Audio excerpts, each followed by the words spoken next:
And there we go. Time to get it going. Welcome everyone. And of course, you're watching VolcanoX live stream. I'm your host, DrFox2000, here in Edmonton, Alberta, Canada, where it is overcast, 4 degrees Celsius, and it was snowing earlier. Yes, that's right, it was snowing. Unfortunately, it stopped, and it's not snowing anymore.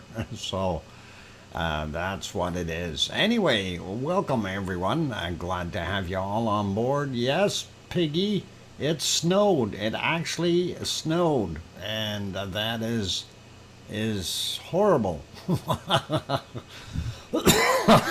Yeah, anyway, sorry. Yeah. Okay, for those good people watching, of course, the screen right now, that is our wonderful Siggy Fisher in the northwest corner of Meridalier Valley in Iceland. Of course, this is from August 11th. It has since shut down and been quiet. So, all cool. Thank you for the welcomes from everyone there. And also, Sharon Stewart saying, I can hear you, and your snow. You can hear my snow? It quit snowing, but it was there. Mona Alfano also snuck in. I see you there, and welcome. Anyway, let's get at everything here. So, first person in today was Sophie. So Sophie, for the first time, gets her very own cookies. And there you go, Sophie. And glad that you were number one today. So congratulations on that. That is awesome. Anyway, let's get on with saying hello to everyone, and glad to have you all on board. I see we have our majority of our members are coming in like crazy, and which is always good. And anyway, let's get at saying hi to people. So we've got Grandma B, we've got Kate is in the house, Sue Hayes is here, Oh Mummy of Hamsters, and of course Sasha, Sharon Stewart, Chuckster, going up some more, looking for other wonderful names, Hermione, Mona Alfano, I think I got you, Arla Scott here playing with bears. I hope you're not too close to the bears, Arliss. I've gotten into a situation when I was young where I had to run really quickly. Let's see, especially with a mama and two cubs. And we were walking down the path, or well, walking up the path on the Oyster River out in Vancouver Island, and really quick. Minding our own business, we were going to go up, do some fly fishing at a little bit of an opening there for nice trout, and all of a sudden we look ahead of us and we see two nice young cubs, bear cubs, on the path. And of course my friend and I, Kevin at the time there, we both looked around going, where's the mother? And we see her coming up behind us on the trail running like a banshee. And of course the first thing we did was book it across the river and to the other side, and we took off and back down the riverbank. And yeah, we were, you know, young kids, hearts were pounding at the time. So a little bit scary, but the mother didn't come across the river, which was really good. But that was a scare that I had, and I thought, oh my God. Anyway, we didn't go fishing that day. Well, not there anyway. Anyway, keep going here. Welcome to Colin. Did I get old Mummy of Hamsters? Sasha is in the house. Welcome. And of course, Sharon Stewart, Lizoid, King Colin Deadman. And let's see, who else we got? We got Kate already, going up some more. Kevin Williams is here, welcome.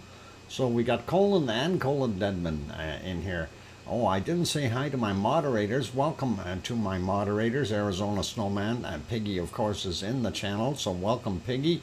And then we also have possibly C&D Boy, Bob, and then will be Lucas Snow, as well as 24/7 live. He's at Sky's Gary, possibly hiding in the background somewhere, and Joseph Fields as well.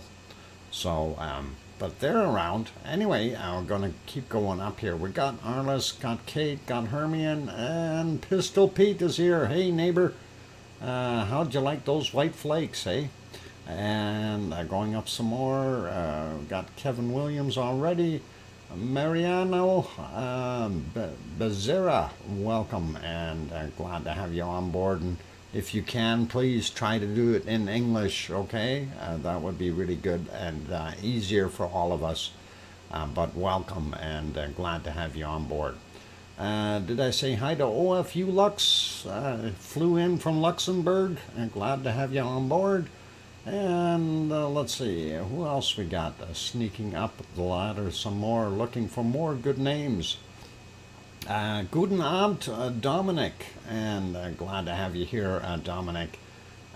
Evening from good evening from Germany, and glad you're on board. Storm Chaser 1211 also here, and we're scrolling up a little bit more, trying to find some more names. Scrolling.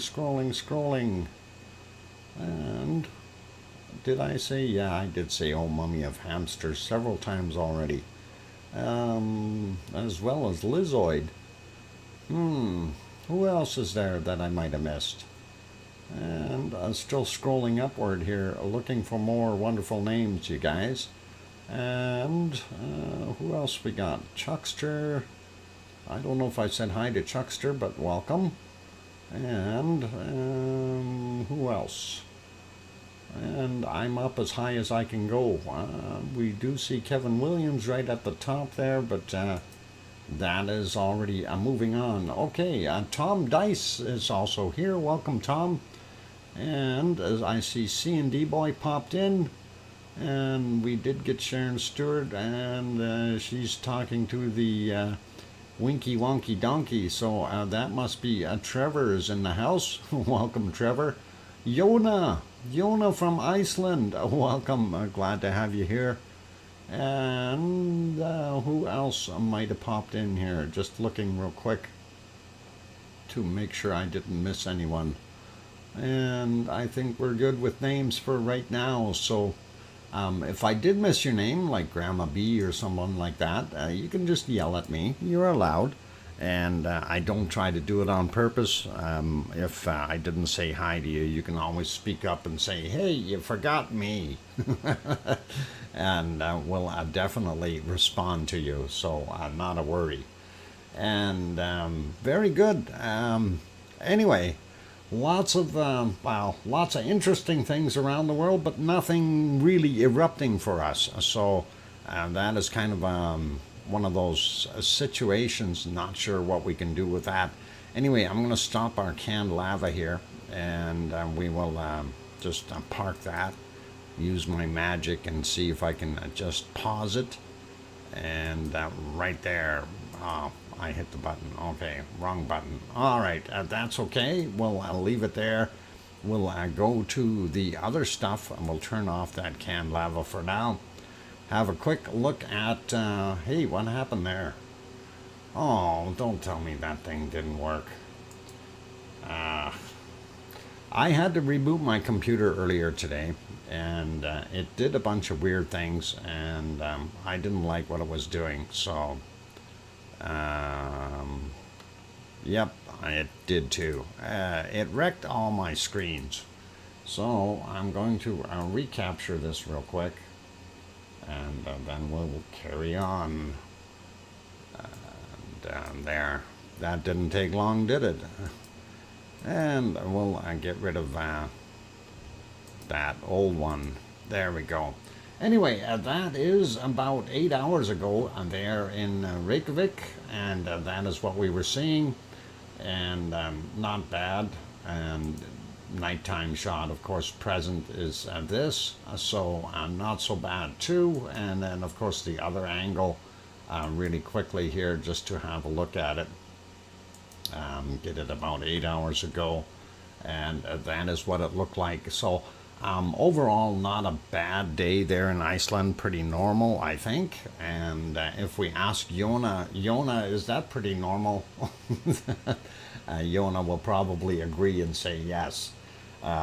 Quick peek over at Katla, and of course it's in the dark, so we can't see the darn thing, but we're going to go back about 11 hours or so, 11 hours 45 minutes, and yeah, there it is, Katla hiding in the clouds over here, and you can't see a darn thing.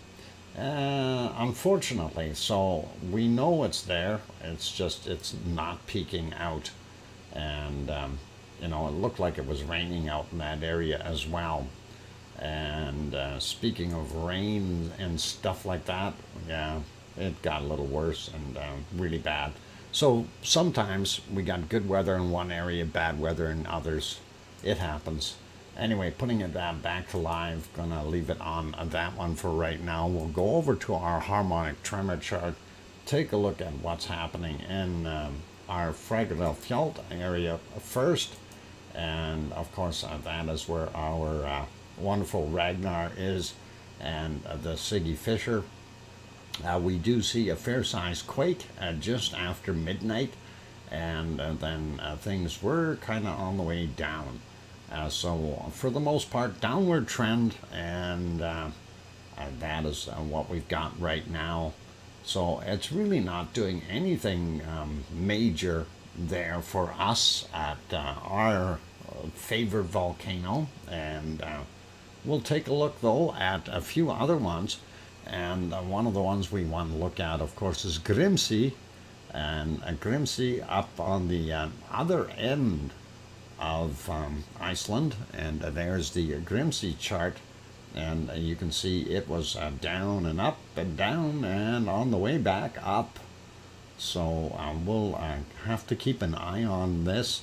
We've had a fair amount of tectonic movement in Iceland, and that is kind of what we're hoping is going to open up some cracks and holes and allow some stuff to fill up the lava tanks underneath Ragnar. Hey, Mark Gange, welcome. What? At the 4,000 line, the lava is just below the surface. Not necessarily. Well, all three of them have to be there, though, Mark.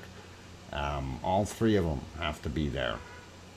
But right now, we know the lava is not down under the surface. It's way down, unfortunately. And that includes places like Grindavik. It is fairly low, and that is kind of what we're seeing. Now, the other one, I don't know if there was one for Katla in here or not. I was going to go take a look and see. I didn't get a chance to do that earlier. I was busy building a bunny food shelter. So that was kind of an interesting little adventure. Speaking of bunnies, I hear squirrel now. No bunnies. No, it doesn't look like there's an independent one for Katla. Or is there? Maybe not. Nope, doesn't look like it, unless they've got it renamed as something else, and we are not going to see it, or they've got it taken out completely. So that could be what it is as well. But I'm not going to worry about that right now. But we'll go take a look at the earthquakes in the areas. In all of Iceland, really, and that'll give us a better idea of what we've got going on as far as activity tectonically and possibly volcanically. So let's move on. There is our earthquake map, and let me get that on my screen so I can work with it. Okay, our first one that I look at right off the bat here. Well, let's start out with, we've got 737 earthquakes in the last 24 hours. So 737, that is down from the 1,200 that we had yesterday. But the first one that comes to mind is the biggest one, and it is over at Katla. And this is why I brought Katla up. Happened at 46 minutes after midnight. That's that big spike we seen. It is 3.65. It was only down 50 meters. Okay, so it could have been a large ice collapse or something like that. What? Got anything from... Yeah, we'll get there. We'll get there. We'll take a look and see what it is when it's time, Colin. And no worries. Hey, Arizona Snowman, welcome. I'm glad to have you in here. And anyway, let's start up at the top here, though, right near Grimsey Island. And what we were seeing as, very large swarms is starting to really dissipate.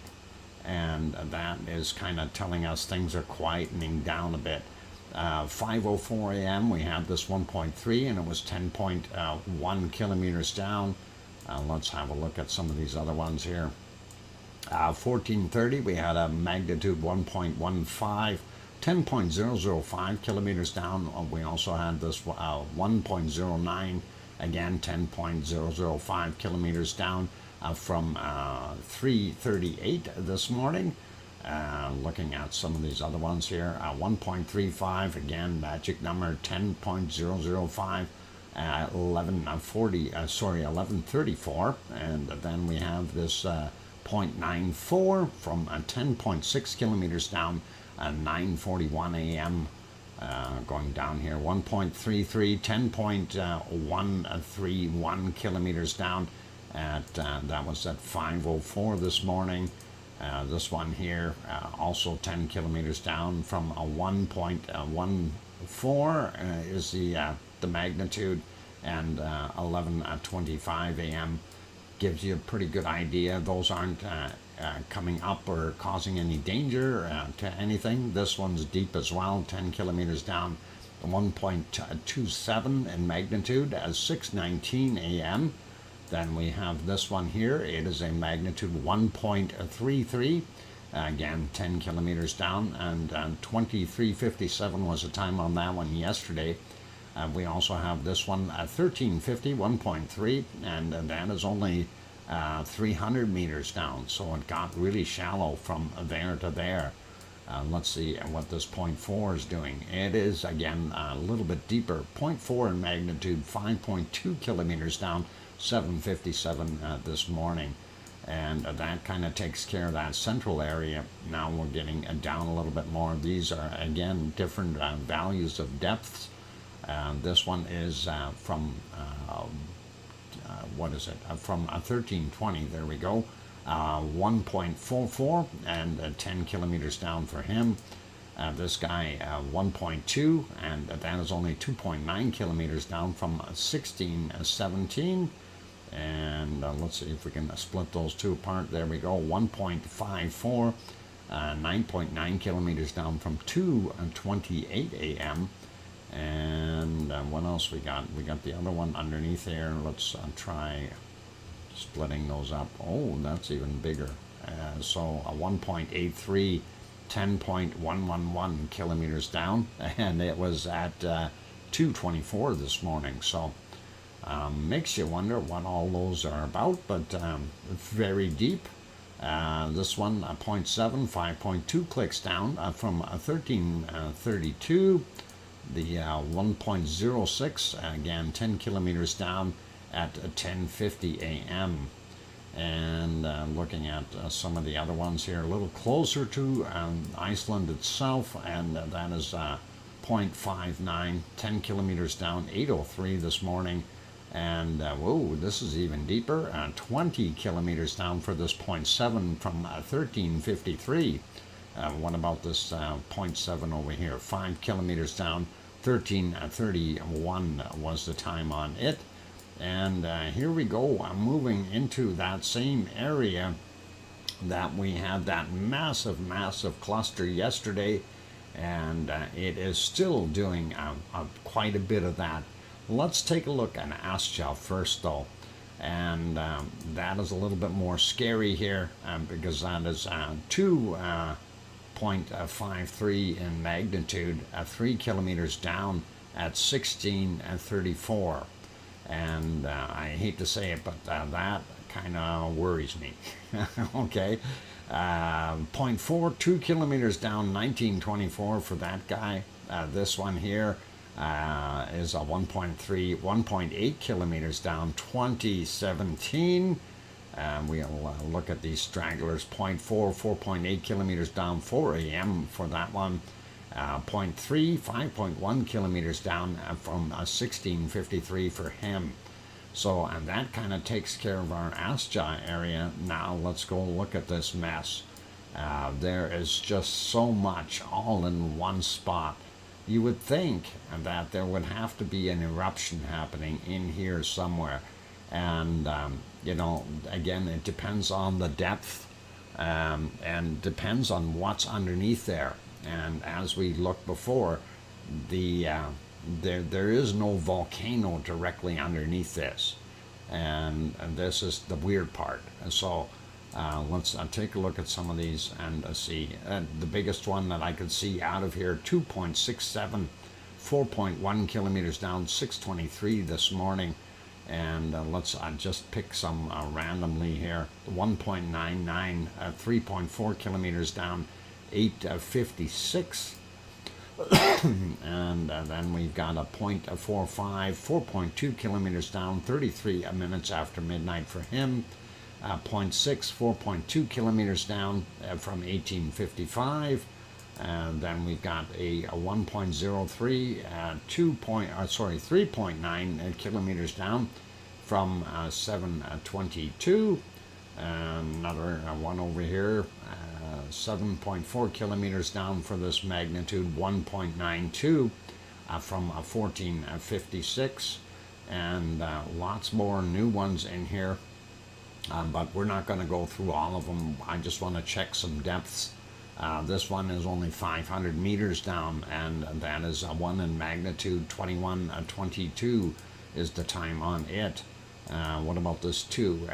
This one again deeper, so 8.8 kilometers down for this magnitude 2 from 1238 just after lunch.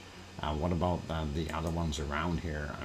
9.3 kilometers down for this 0.7. 1403 was the time on it. This 1.1, 4.2 kilometers down, and that was 2118, and just like the other one here, or the other one was 2122. I'm just trying to see if there's more shallow stuff in that area. 4.3 kilometers down for this 0.87, and that was at 8:57 this morning. And let's see if we can find some more variety. That is 5.2 kilometers down. No, not what I want. This one 4.7. No. 7. No. 4.9. No. And that one's 3.9. I'm just looking for deeper ones or shallower ones to see if there's anything going to pop up here. That's really deep. 14.9 kilometers down for that 0.1 from 17 minutes after 10 a.m. And 0.6, 6.2 kilometers down, 17:48. And I don't know. Kind of makes a guy wonder what the heck we got going on here. 4.3 kilometers down, 4.6. This guy 3.3. Anything shallower? No. 5.2. 5.2. Another 5.2. Seems to be a theme. 5.2. And 3.9. So a little shallower.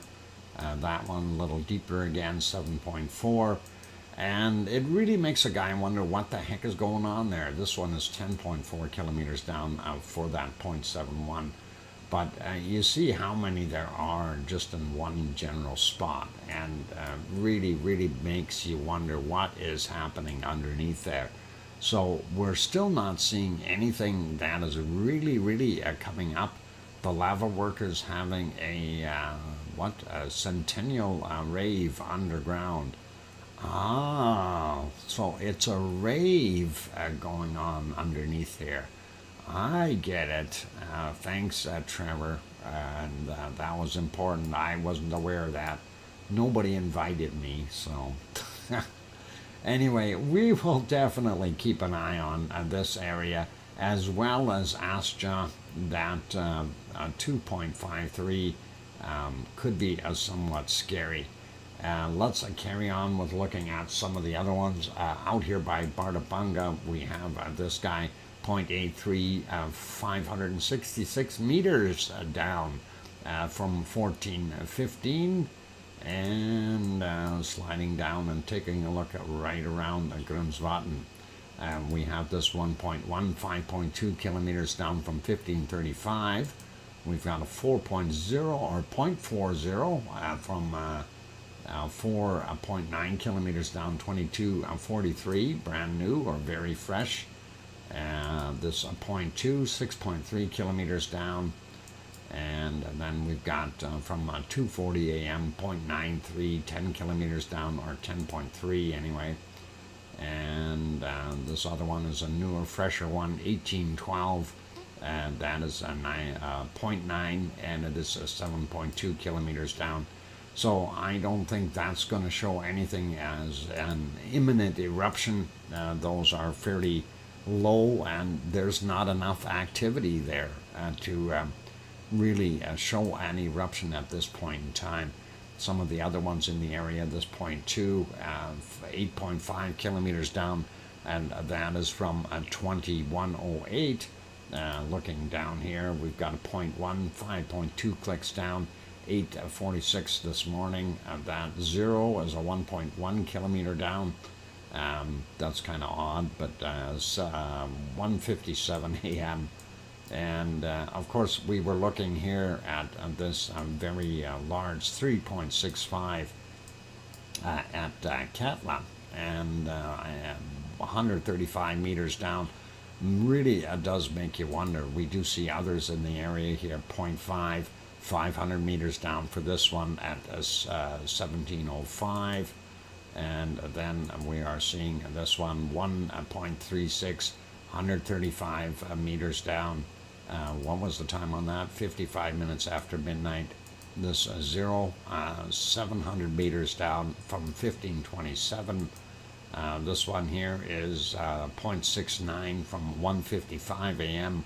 and that is 135 meters down. This guy here, 45 minutes after midnight, 1.16, and again 135 meters down.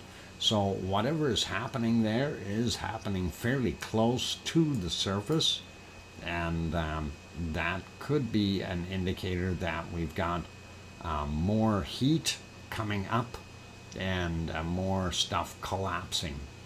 And of course, with ice, it's very, very difficult to tell. That 3.65 could very easily be a big piece of ice that has been basically heated up on the bottom somewhat, drained away, and it has collapsed down. And the sensors pick it up, and oh, I'm on the wrong one. There we go. And being 50 meters down, that is likely what it is, because the ground would be further than 50 meters. And that's definitely in the ice, and that's what I'm guessing. So I'm not going to panic yet. Not yet. Soon, but not yet. Anyway, this one from 1806 was the magnitude 1.27, and that was also 135 meters down. We do have some of the other ones here. 1.3, 5 minutes after midnight, 5.1 kilometers down for that guy. 0.9, 5.2 kilometers down from 1236. And moving over towards our Reykjanes Peninsula, we do see this 0.9 here, 5.4 kilometers down from 1949.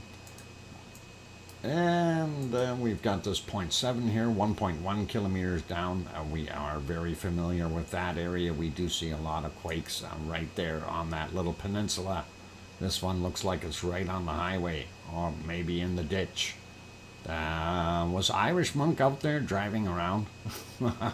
That would be somebody hit the ditch maybe. Anyway, we do see this little cluster here all of a sudden. Very, very small quakes though, but that is okay. Thank you for the 5-minute warning, Piggy. At this point, 7 is 6 kilometers down from 1759. And then we've got 22:59 is the time on this other 0.7, 7 kilometers down. The 0.1, 6 kilometers down, 15:23. And let's take a look at some of these others. 0.2, 5.3 clicks down, 12:02. Thor, that is very, very kind of you, and appreciate that wonderful super chat. And Thor, there we go, and DKK50, and really do appreciate that, Thor. Thank you kindly for your coffee on me. I hope this is enough for Timmy's. Oh, I'm sure it will be. I'll be okay with that. Thank you very kindly. And anyway, let's take a look at what's a little bit closer here, and we'll do this real quick. 0.58, 8.4 kilometers down, 2:44 a.m. for that guy. And moving in, here's Krusevik, and here's, of course, ours, Fregerdelfjall. So looking at these two by Krusevik, 3:05 a.m., 0.72, 5.89 kilometers down. And then we have from 4:19 a.m., 0.46, 5.5 kilometers down. a little closer to our system, and the Fragga del Fialt, that might be right on the edge of it. 0.76, 135 meters down. That's nice. Makes you wonder. And 3:24 a.m. for him. Up, this would be Kalir up here, and this would be in our Fragga del Fialt system. 0.52, 3.5 kilometers down from 7:17 this morning. And then we've got this guy here, 0.63. And 3.7 kilometers down, and that happened at 14:35. That's a little bit closer to Grindavik, of course. There's Grindavik, and there's the Blue Lagoon and the power plant right there. So pretty awesome. Let's take a look at these other ones here. 0.9, 4.8 kilometers down, 4:43 this morning, and then of course this 0.4.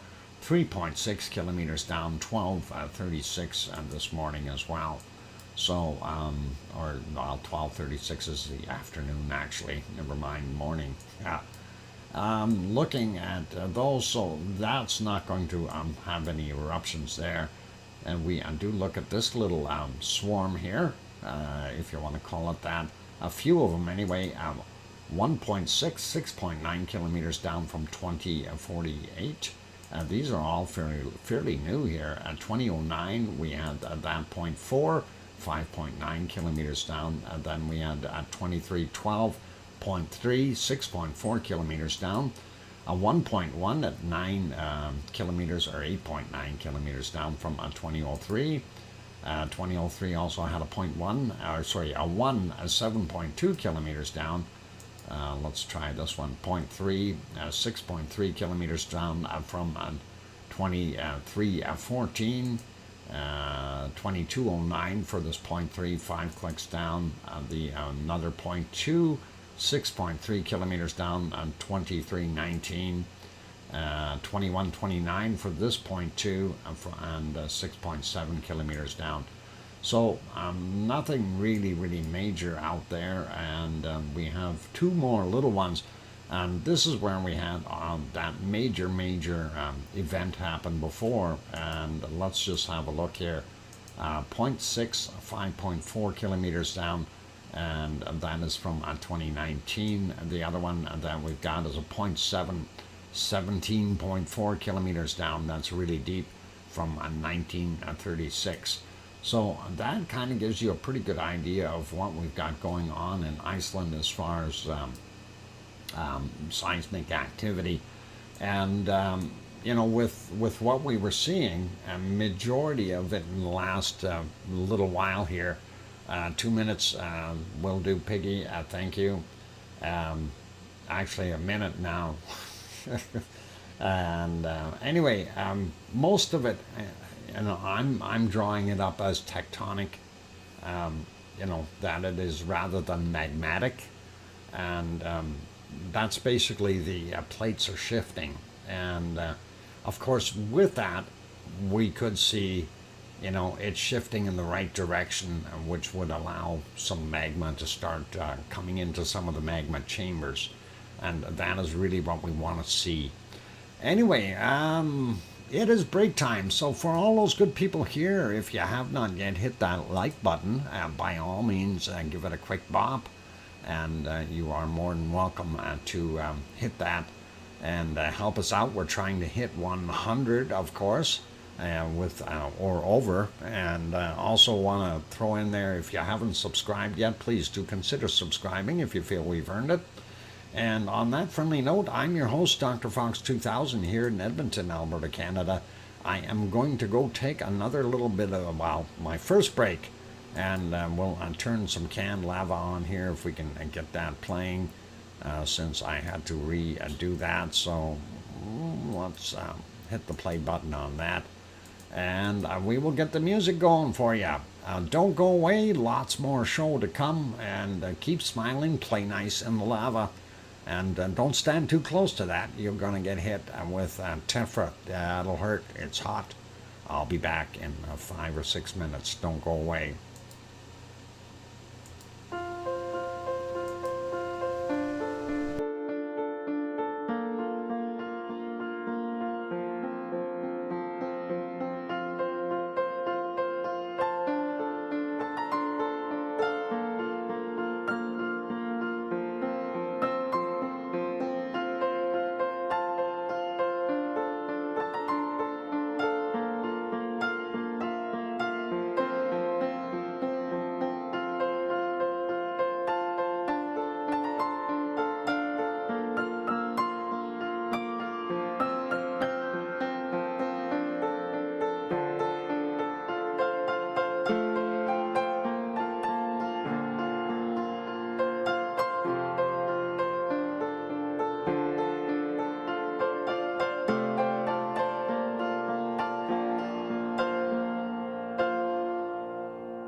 microphone is back on. Welcome or welcome back, and glad to have you all on board.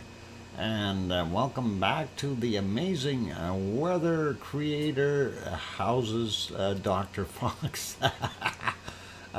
Oh, you like that, do you, Piggy? And thank you for the welcome backs from Sue and Kevin and Hermione and Dave and whoever else said anything about welcome back. And it's due to the alien invasion, the weather. Oh, okay. And Sharon Stewart, of course. I hear you, DrFox2000.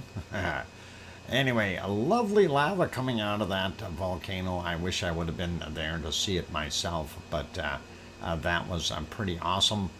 Anyway, we do want to carry on with our other good stuff. I'm going to pause that canned lava. That can is actually fairly small, so we don't want to spill too much of it really quick. You need one on the balcony, smaller style for the squirrel. Actually, thanks, Thor, for the welcome back. And hey, Kevin Haynes is here. Welcome, as well as Michael. Good to have you back on board, as well as Eddie Arturo. Welcome back. I haven't seen you for a while, and good to have you here. Anyway, yeah, I'm thinking about what we're going to do. Squirrels do hibernate in the winter, Piggy. So I do have squirrel food out there. And hopefully that squirrel will come and clean out the rest of those nuts. Yesterday, apparently, when the camera wasn't looking at him, he did come in and cleaned everything out. So at least I think it was him, unless the birds came and got it. We did have a bird there this morning trying to eat the stuff. So sometimes they don't, or didn't in the UK. Well, UK isn't quite as cold. I think they hide here for the most part. They sleep. They're lazy. It's cold out. Stay under the covers in the warm bed. So that's usually what they end up doing here. We'll see how that happens. So, and I do know they do come out on occasion, a little bit more than some of the other ones that hibernate. And anyway. Let's keep going. We got lots to look at here, so let's roll on and see what we've got here. I'm trying to find my next screen. There we go. Yeah, I had to reboot again, you guys. Something locked up the computer, and it was nasty. Anyway, this is the, we're on the island of São Jorge, or São Jorge, if you want to say it in Portuguese. And that is a little town right there, and of course the harbor lights, we see them, and you can see the lights off of Pico Island off in the distance, just to show you what that actually looks like. Oh, not that one, this one. That's a daytime shot, so you can kind of get a better bearing if you haven't seen that before. Distance between São Jorge and Pico Island, about 18 kilometers across the water there, so gives you a little bit more perspective how big those islands really are, and that is pretty cool. The next shot, of course, is this guy here, and that is what we use here for a gauge to see how rough the ocean is. That's the daytime shot of it, and this, of course, is nighttime, and usually what we see is a lot of water splashing in here. We don't see too much white water tonight, so I think things are fairly calm there, which is all right for them. They've had a few pretty rough days as far as the ocean is concerned, so to see it calm, a little bit more calm, is nice. And moving on here, let's make that a little wider. There we go. Here's our island of São Jorge, and according to this map, they've added another earthquake. I checked earlier, it was only 2. This one was 2.1 from 2:38 this morning. Then we had this 1.9 from 9:02, and then we've got this 1.6 from 12:13. And those are just the ones on St. George. Let's take a look at the other map. And I do have to refresh that because it was still showing what we had before there. So give it a second. It's going to refresh, and then we will make the map bigger. And we'll take a look at the whole area and see what's going on. There we go. And bigger and bigger. All right, so we do see this quake out here 24 hours ago, 2.4, and that is very close to our East Azores fracture or fissure or fault, whatever you want to call it. And then we see 3 quakes right on St. George, 12 hours ago, 1.6, 15 hours ago, 2.3, and 21 hours ago, 2.1. So that kind of basically fits with the bill. Quick peek down here. It shows them here. They're actually showing an extra quake, and I'm kind of trying to figure out where that is. Let's zoom out a little bit. Have we missed something somewhere? And we don't see another quake, unless there are 2 somewhere that we didn't see, or 1. Well, I don't know what's going on. We don't see another quake in the area, so we got 3 here and 1 there is 4, yet they're showing 5 on their list. Kind of odd. Maybe that one already expired, I don't know. Or they doubled up on one, something. Let's see, 1, 2, 3. Oh, they're showing 4 on St. George. That is a little odd. All right, so they've got an extra quake, an extra 1.6 that we didn't see. So I'm not quite sure what to make of that. But anyway, and that happens to be at the same time. I think they doubled up here by accident, and that could be what we're seeing. But there it is. So this side over here, and of course that is, I'm going to zoom out a little bit, you get the better idea. North American plate, Eurasian plate, and African plate here. And the East Azores fault is what is dividing them at this point here. Anyway, they call this fault something else. But East Azores fault goes up to about right there, very close to the Strait of Gibraltar. And that is it for that guy. Next volcano on our list. When you reboot the computer, do you use leather or rubber to reboot? It's pure rubber, Trevor. Pure rubber. Just asking for a friend who needs a reboot. All right. Well, you can tell your friend it's pure rubber. It's the purest rubber you can get right from the rubber tree. Okay. And that is the best way to do it. A wise guy. Oh, let's go have a look at our gloomy looking volcano here. And yeah, let's see if we can improve that low quality to medium quality if we can. And that should be better. 480. Anyway. Looks a little grayish there. Of course, the sun is setting, so that could be part of that problem. If we back up even a little bit, we end up in clouds really, really quickly. This, of course, is Popocatépetl, and that is about 70 kilometers south of Mexico City. Earlier today, about 8 hours ago, this is what it was looking like. Still quite hazy and fuzzy. But no snow on it, so that's a good sign. And when we go back even earlier into the, here, this will be all right, to the golden times, we'll advance this 5 seconds at a time. This is just as the sun was coming up, and that looked mighty pretty as far as 7:36 a.m. Went. So very, very cool.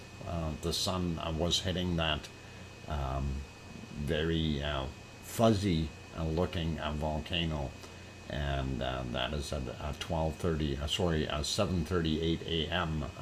Is what we've seen coming out.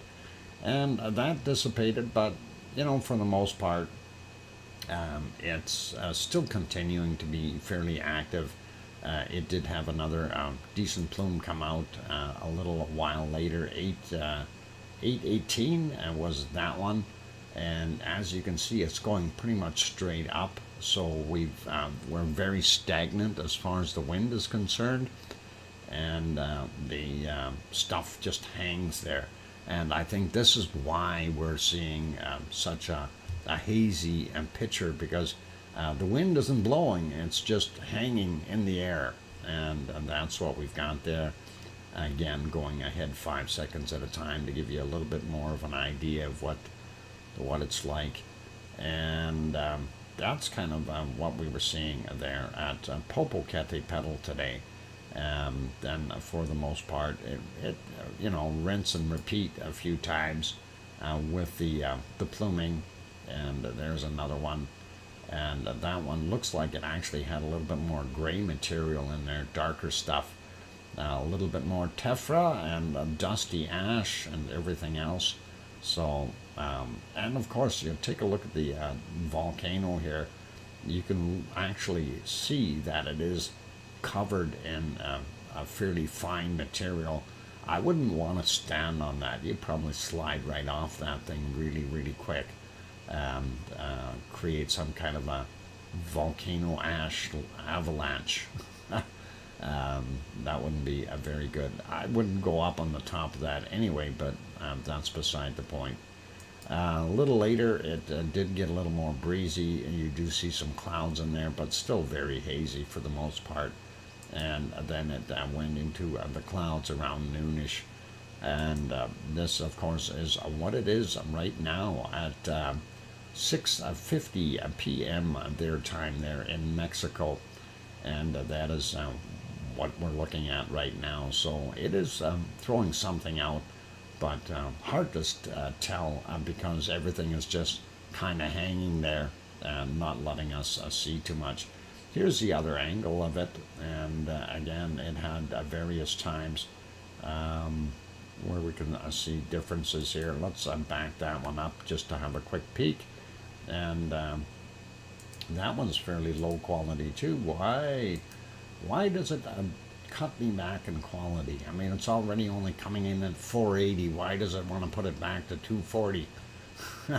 I just can't figure out why they do that. And I think that's a YouTube thing, not my browser, because it does it on 3 browsers, different browsers. So I've had actually one guy had told me in a message there that it's the browser, and I said, well, all 3 of them, Google Chrome, Firefox, and Microsoft Edge, and yeah, they all do it. So it's a YouTube thing. Anyway, that's what we were seeing. Then, of course, you see it spreading out and just kind of hanging in there because of the lack of wind. Putting that back to life as well, that is the gloomy setting you see right now, almost something you'd think that you'd be seeing on a different planet somewhere as the volcanic eruptions continue. So pretty scary. And yeah, they cut this one back too. Come on, 144? How about 1080p? Yeah, sure, he says. Here's a nice shot, and they had some really weird clouds there. This one was from 1712, of course, and it was kind of interesting to see the cloud patterns earlier. Like really, seriously, here's here's some clouds, and if we go ahead 5 seconds at a time, it really is kind of spooky looking, and you don't see clouds like that around here. These are all moisture laden, and a lot of billowing coming up there from the down below, of course, the heating of the rainforest area below and stuff like that. So you do see it pluming out here, and that is kind of nice. Even in the background, it looks like that might be some ash or something in there, or some heavy rain in those clouds. But yeah, clouds all over the place, just going like crazy. Echo the bot, echo the bot, echo the bot. Welcome, Echo the bot. Glad to have you on board. Oz Yellow Submarine. Yes, DJ, that is the Oz submarine, and I had to do it. It was one of those things. I like the new icons. Right on, Echo. Glad you are enjoying those. Earlier, though, we did have some clear skies, and we want to share that with you too. So that wasn't too bad looking, and you know, we do see it pluming up a little bit. Not bad for the most part. And again, you see all the dust and debris falling down the side of the hill, and that is definitely throwing out a bunch of tephra and stuff like that. And you can see that billowing. It's not coming out as quickly as some of the other ones. Be warned, Mini Kraken attacking me on and phone. Uh-oh. All right. Mini Kraken, pay attention. The 3 dots at the end. If you hit those with your paw, and that will bring up the menu for you to be able to time people out and kick them out. And you can't kick me out, though. Okay. You better work on that training there, Piggy, with the Mini Kraken. It's going to need a whole bunch. I mean, Poppet's already got it down, but the Mini Kraken needs some more training. Anyway, we keep looking at what came out. And, of course, Fuego in Guatemala is what we're looking at. And it kept on doing that. It had multiple bursts. And here's another one just a little bit later, 9:13 a.m. And that is what we were seeing there. This time, not quite as much material off the side of the hill. This, of course, is about 12,346 feet tall, not meters, feet. And that is kind of what we're seeing. Anyway, going to put it back to live there. Quick shot. I don't know what we got left of Momotombo. Momotombo in the dark already. Anything new from there? No. Messiah, not new. And here is a sunset shot with some hazy skies there at San Cristobal, also in Nicaragua. And that is what we're seeing there. So, looking at time, Piggy says 3-minute warning. Gotcha. Merapi, not going to make us happy. As usual, in the clouds. Let's go back and take a look and see if we see anything better than in the clouds. Oh, the lenticular cloud around the top. You can see it in this shot as well right here. But this was at 3:11 in the morning, so not very good visibility. And I think with all those storms in the area, we're not going to get any other views of that. Popping over to New Zealand really quickly, and there's Mount Ruapehu. Hang on, that's not Mount Ruapehu, that's clouds. Let's get to Mount Ruapehu. That was earlier in the day that we seen it. There you are. And you can see Mount Ruapehu, snow covered at the top. The snow line definitely has been going up a little higher. And we are only seeing it in the top 2/3 there from what we see. So pretty awesome, pretty cool. And even earlier in the morning, that is what it was like without the cloud. Looked a lot better, but still, you know, a relatively normal day there in New Zealand. So that is Ruapehu in New Zealand doing its thing, being normal. And there's what it looks like right now. And definitely under cloud cover. So, hey, the Doghouse DMC, happy Monday, and welcome. I'm glad to have you on board. Okay, that is just about good for right now. We will wait to have a look at Semeru after the break. I'm going to put you back onto some canned lava for the time being. And let's make sure we are good with that canned lava. There we go. We got 17 minutes left in the can or something like that. Anyway, I will let that play. I'm going to take another break. And for those good people who are here, yes, bacon seeds coming up next. So that'll be fun, and we'll see what happens. And yeah, for those people who were wondering, I did build a kind of a dome structure for a bunny, bunny food shelter, if you will. So the bunny food stays snow-free or rain-free. And it was a little bit of an adventure making that, and some people actually like that. It's bigger than I thought it was going to be, but hey, that's okay. The bunnies like the space. I don't mind it. And yep, it's a bunny drive-through. So now we have the sit-down restaurant and a bunny drive-through for them to be able to grab a bite, come in the front and leave out the back at their leisure, or the other way around. It is bi-directional there, of course, and that'll be cool for them. Okay, for those good people who are here, if you have not yet hit that like button, please help us out. We are trying to get that magic 100 and above, because the YouTube analytics really do help. And also, if you're new sitting on the sidelines and you have not yet subscribed, please do subscribe if you feel we've earned it, and that is up to you. And on that friendly note, I'm your host, DrFox2000, here in Edmonton, Alberta, Canada, and I will be back after much safer for them. You bet.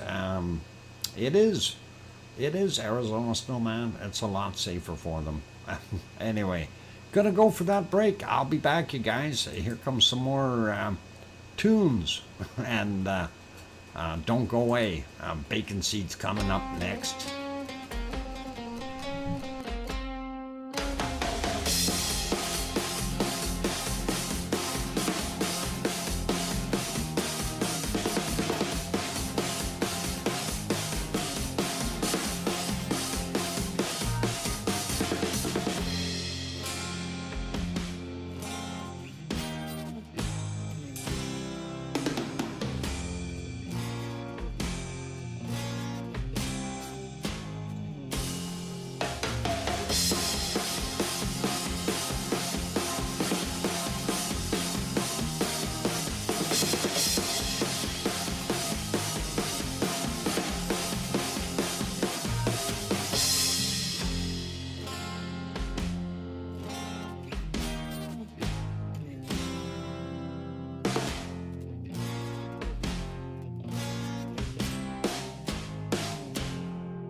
back. Welcome back, everyone. I'm your host, DrFox2000. And what the heck was going on there? Some kind of a food fight. And Piggy says, welcome back, Mr. Foxy Loxy, DrFox2000. And thank you, Piggy. And Grandma B, thanks, as well as Kevin. And the DJ saying, Doc, help, I'm trapped. Yeah, well, you can munch your way out there, DJ. Grandma B gets the food fight thing, yeah, the trophy, and she's gonna put all that stuff in there and ferment it, and it'll be food fight wine. And Kate says, welcome back as well. And Sharon Stewart, of course, I hear you, Dr. Fox 2000. Thank you. I'm glad you do.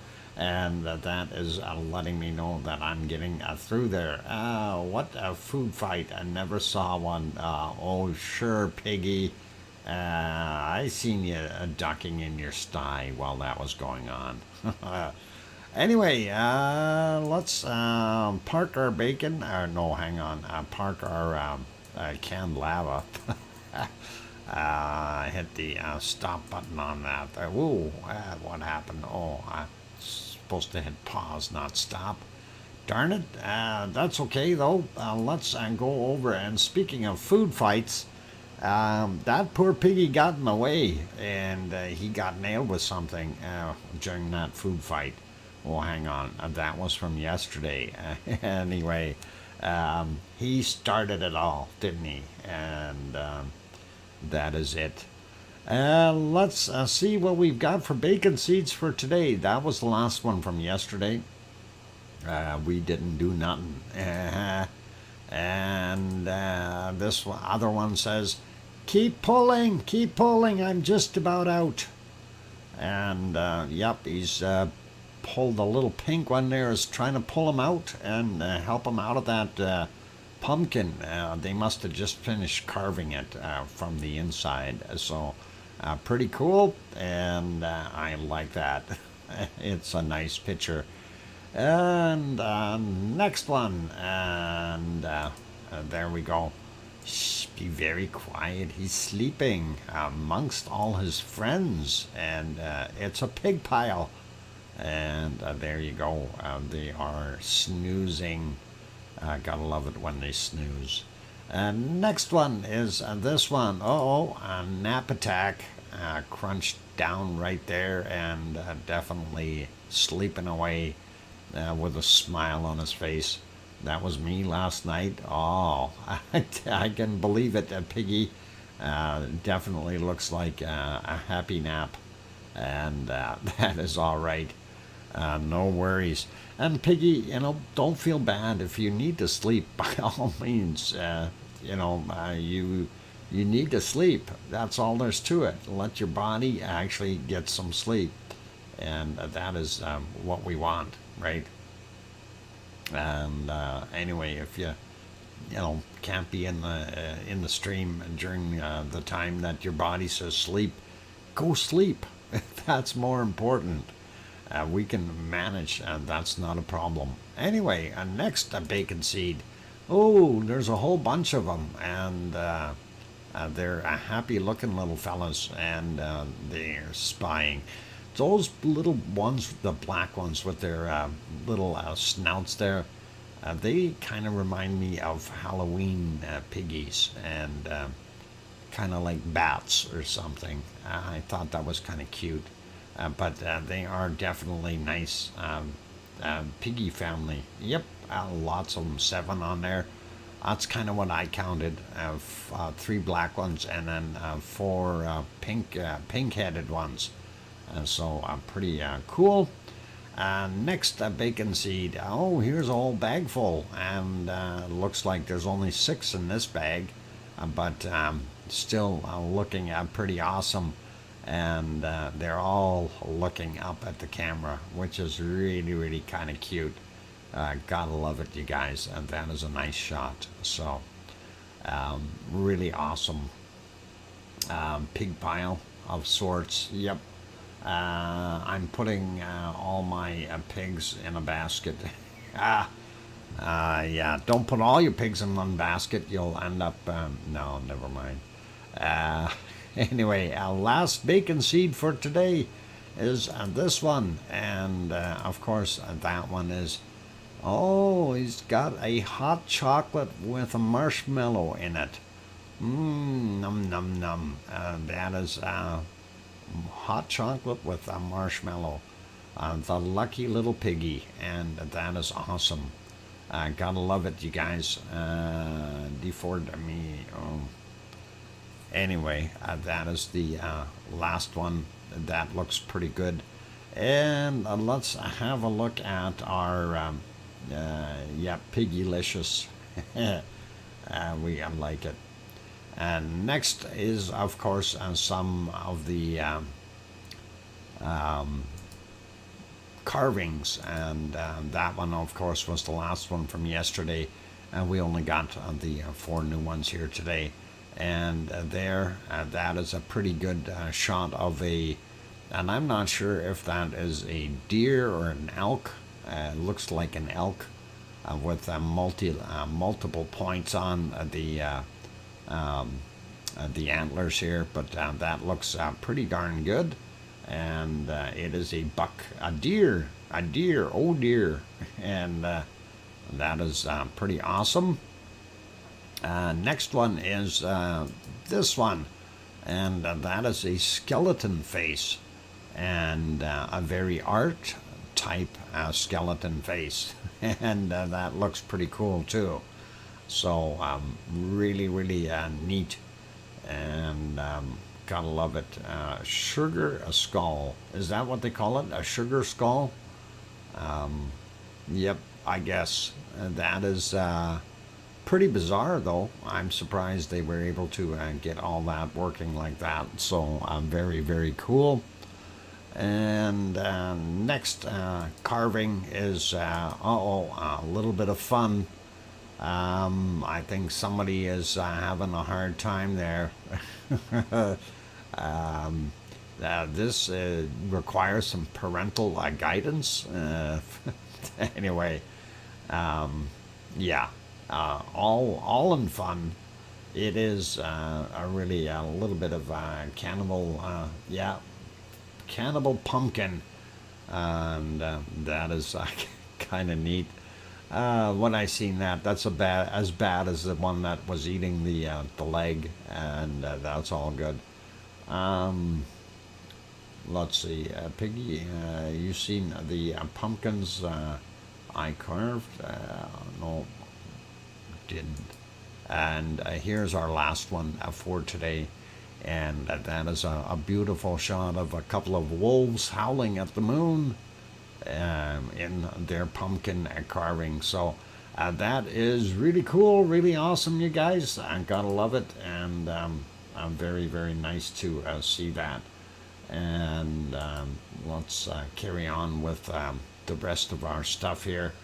What do we want to look at? We stopped at, we didn't look at Semeru, so we were going to take a look at that next. And let's see if we can find that one. Where is it? It's in here somewhere.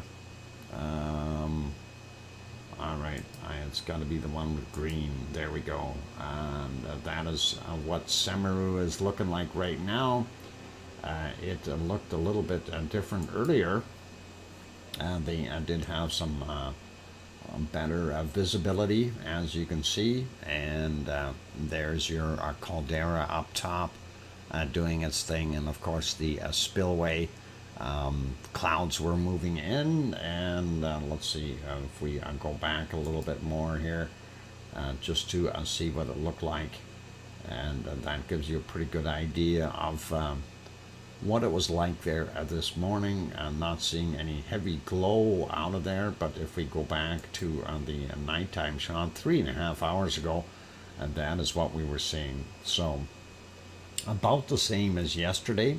It really hasn't changed all that much in the last 24 hours, but hey, it is still active. It is still throwing out lava.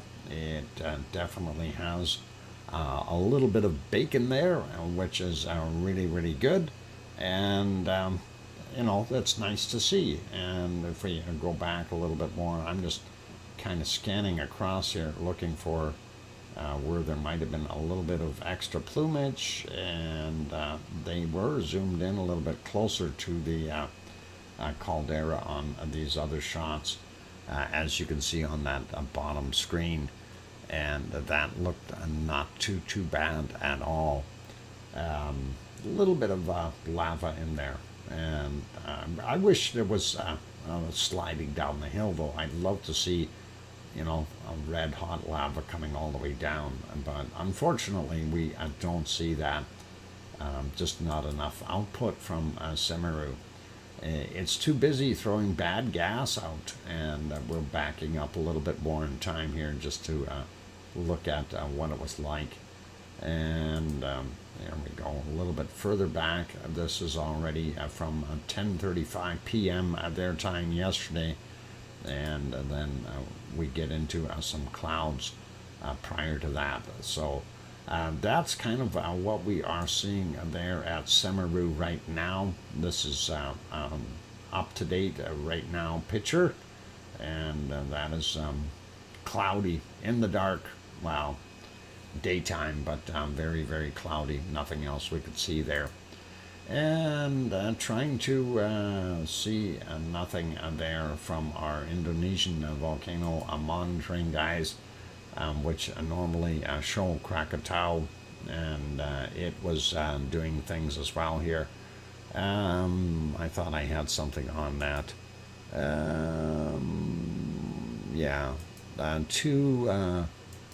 Two small eruptions, Krakatau.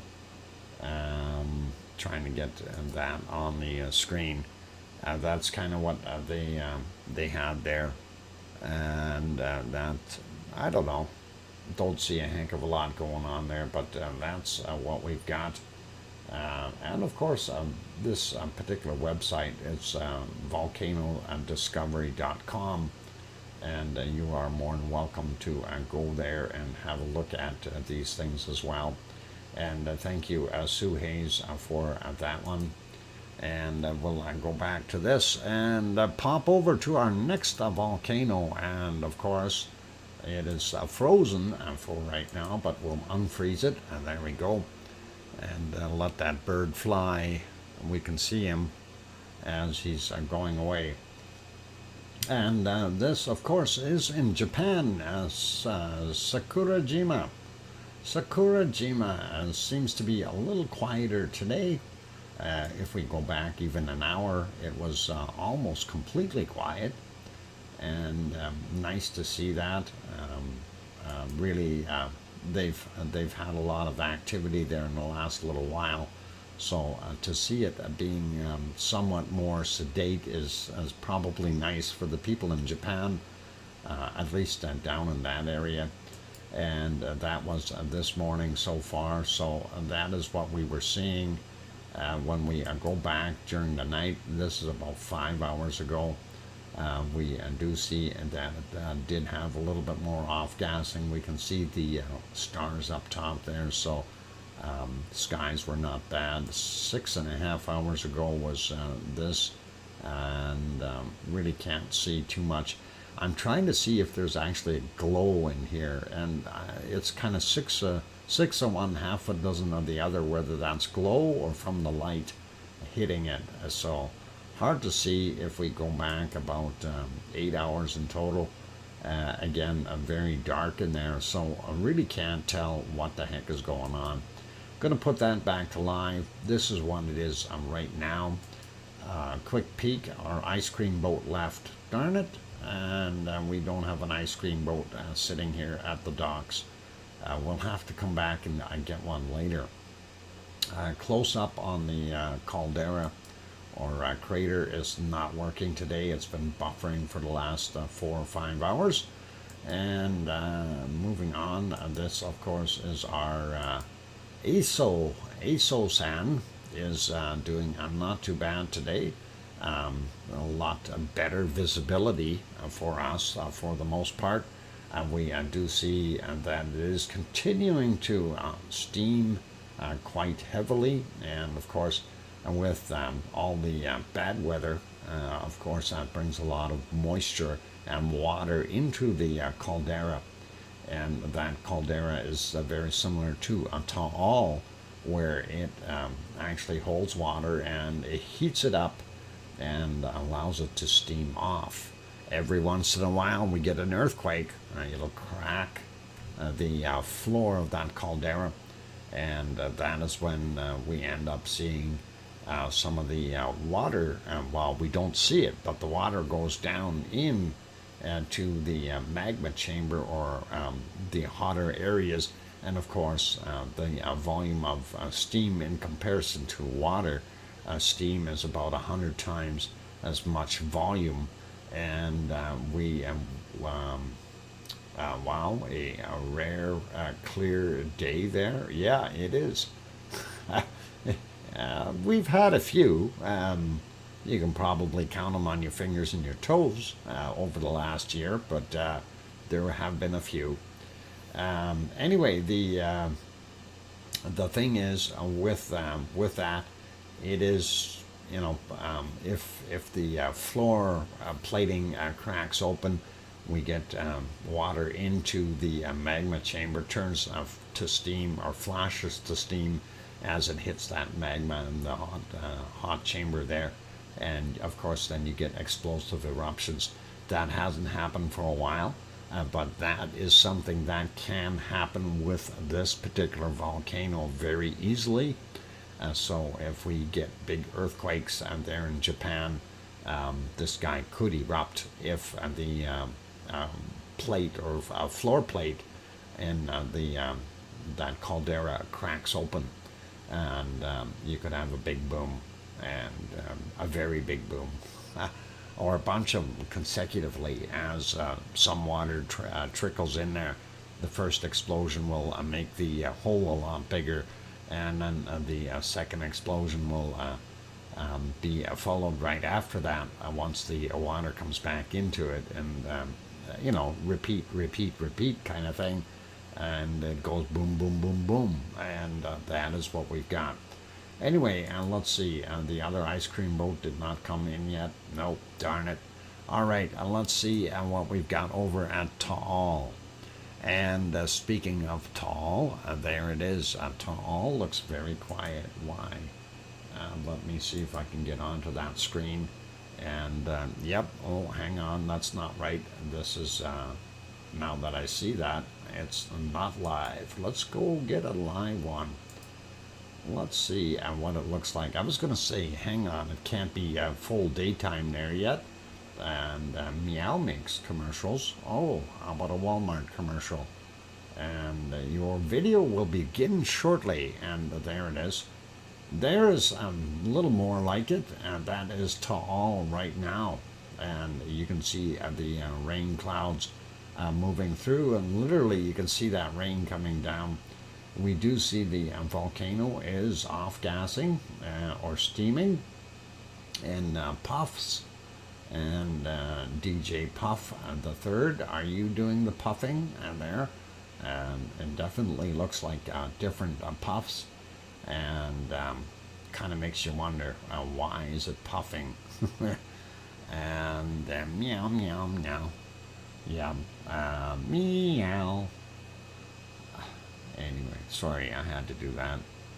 I guess that's the crazy part of me.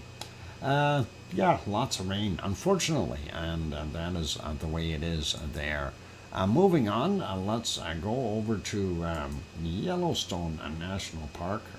Where's my Yellowstone? There it is. And of course, Yellowstone has over 500 different active geysers. And this is Yellowstone National Park in the United States. And it definitely is a very active area. It is considered a supervolcano, but we don't think it's going to erupt anytime soon. At least we hope not. That would not be good for anyone. And that is kind of looking pretty awesome there.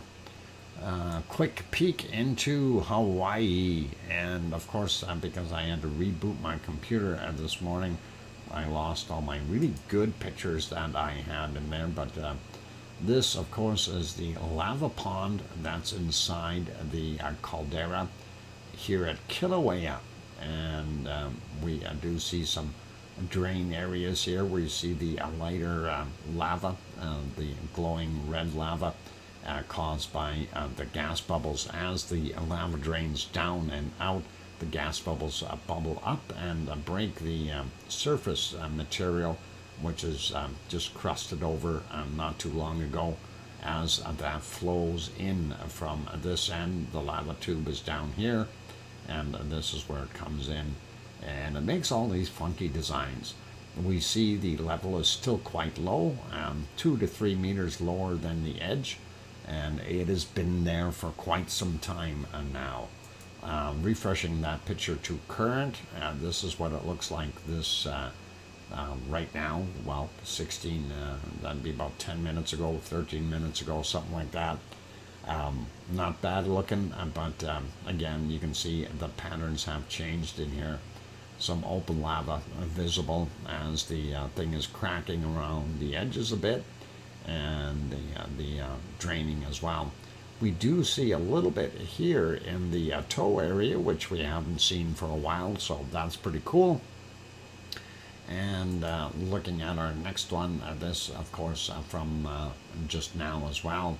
Our primary vent is right here. The little hornito that feeds that lava tube is right there, so that is being fed by a lava tube, and then that has an extra lava tube that goes into the small lava pond here. So that is what we're seeing. This picture of course depicts a little bit of smoke coming out, or steam, at the higher levels on the side of the caldera. Always questionable when you see that kind of stuff going on.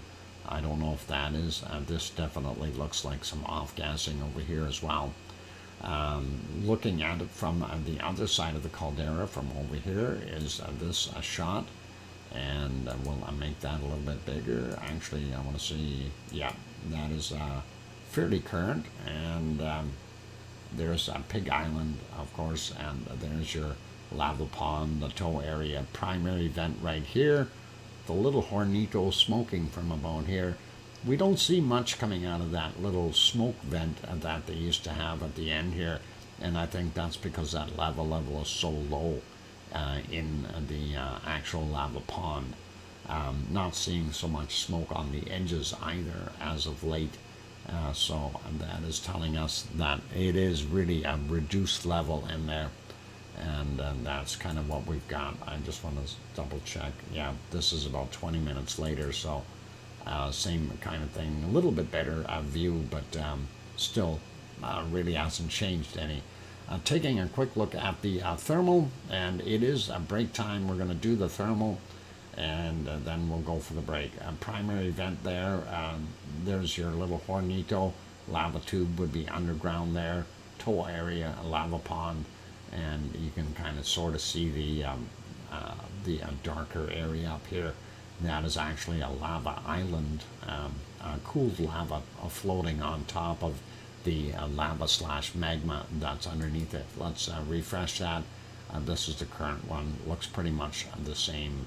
So I'll leave it there, and our next shot, of course, will be from the earthquakes. So for right now, I am going to put you back on here. We'll turn the canned lava back on, and we'll let that play.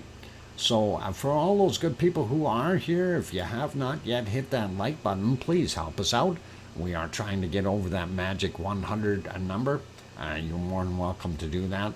Also, if you haven't yet subscribed, please do consider subscribing if you're enjoying the show. And on that friendly note, I'm your host, DrFox2000, here in Edmonton, Alberta, Canada. I'm going to go for a 5-minute break or thereabouts, and then we'll be back to do more stuff.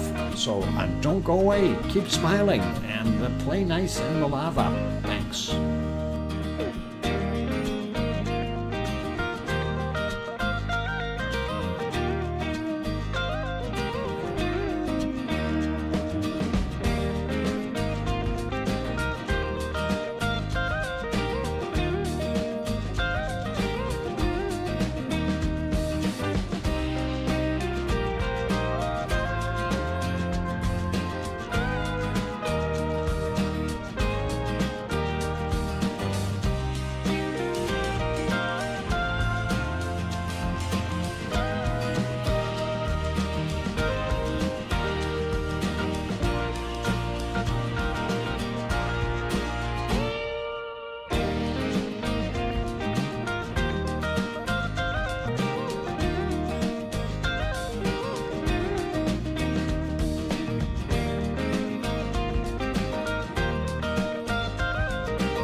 am back. My fingers and toes were tapping away, and glad to have you all on board. I forgot to like. Done. Lizoid. How could you forget that? Holy macaroni. Glad you did it, though. Thank you kindly. And thanks for the welcome back from Kate. Everybody else must be sleeping. Oh, Sasha and Kevin, there we go. Maybe everybody's delayed and all good. Thanks, Kevin and Sue and Sharon Stewart saying, I hear you, all good. Thanks, Grandma B. And Philomena. Welcome, Philomena. Glad to have you on board, and thank you. Okay, I'm going to see if we can stop our canned lava here. Just as a good gesture there, we'll freeze that volcano. Get it? Freeze the volcano? I'm not going to freeze any lava. Anyway, let's get over to the earthquakes that we want to look at. And there we go. We'll get to all these good ones here. Slow Sandwich Islands had a brand new one, 6.3. We'll actually... yeah, and they're not even showing any anything that is a tsunami or anything like that. But we'll work on the other ones as soon as we get done with Hawaii. Looking at our Hawaiian Islands, there's your Hawaiian Island chain, and of course this in another about 5 to 10 million years will be over here somewhere. And we'll have the big continent of Hawaii in here. Maybe. We'll see what happens. Mauna Loa's got to get to work if that is going to happen, though. Mauna Loa or Kilauea or Luihi, one of them. Somebody's got to get to work. Anyway, let's take a look at the newer volcanoes. The newer earthquakes in the Pahala area first. And this is a 2.0. Everything in the Pahala area is typically between 26 and about 37 kilometers down. So I won't mention the depths unless they're really unusual. Anyway, this 2.08 of 52 a.m. for that guy. 1.7 from 1453. We have this guy 1.9 from 2:29 today. We have this 2.2 from 12:22, going up a little bit more. 1.8 from yesterday at 23:37, and then this guy here 2.5, a little bit bigger at 9:24 a.m. For him. Let's slide over a little bit more. We'll grab that guy out here. 2.0, 852. I think we got him. And this guy, 2.2, 2:47 a.m. For him. Bigger one, 3.3, and that was at 2:44 a.m. And then we've got this other guy here, 2.7, also fair sized, 4:35 a.m. Going over towards Kilauea a little bit. We see this 2.3, 33 minutes after midnight, 2.5 kilometers down for him. Up on top of Mauna Loa, let's see what we've got there. 2.6, 9:34 a.m. and this one is 600 meters above sea level. Then we have this guy here, 2.2. And that is 5:06 a.m. 1.3 kilometers above sea level, right underneath the caldera. And then we have this one is 100 meters below sea level, and that is a 2.9 magnitude from 35 minutes after midnight. And we see a couple more over here, 1.9, 1607. 1.7 kilometers above sea level. Then we've got another one right beside it, 1.7, same thing, 1650 was the time, 1.3 kilometers below sea level. So that is kind of what we see in that area. We got this guy, so I'm not going to worry about him. we don't see anything else happening in the caldera here at Kilauea. So I'm not sure what we're going to do or say about that. We didn't look at the picture for the caldera at Mauna Loa, but it hasn't changed really, so no sense in having a look at that. But you can, if you so desire, to have a look at it. Type in Hawaii map, and you can zoom in on that map and use the little camera boxes there to see what they've got for those. Anyway, let's zoom back out and start looking at the rest of the world. And of course, as I mentioned just a minute or two ago here, the 6.3 down in South Sandwich Islands region, and that is on from 1813 their time UTC, 81.8 kilometers down, and 6.3 in magnitude. No tsunami warnings. Going up a little bit here in Chile, 4.0, 44.6 kilometers down from 48 minutes after midnight for that guy.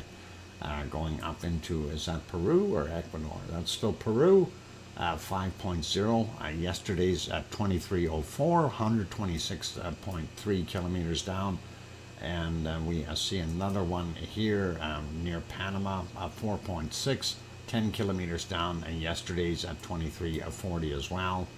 We see the continuance of our swarm here in Puerto Rico, and that is going to go on forever and ever, or till Puerto Rico moves, and then the shaker monsters will be happy. Anyway, 4.1 here, and that is considered in Russian territory. 7:50 a.m., 448 kilometers down. This is a Japanese area, 4.9, 2:48 a.m., 10 kilometers down for him. 4.4 right there, and 59 minutes after midnight, 71.1 kilometers down. Looking at this one here, that would almost be out by Suwanoshijima area, Kashima. 69 miles south of Kashima. That's about the right place. 37.7 kilometers down for this 4.7, and that was at 10:06 this morning their time. Looking out here, Mariana Islands region, 5.3, and 10:54 a.m. 81.5 kilometers down. Then a quick peek into the Philippines, we do see Taal would be right there, and then of course Mayon and Bulusan right over here. So this is a little further south. 5.4, 8 minutes after 9 this morning, and 35 kilometers down. And then this one here, 5.3, and that was actually from yesterday at 20:06. And that was 252 kilometers down. This one out here in the water, 4.7, and that was from 1918 yesterday, 11.8 kilometers down for him.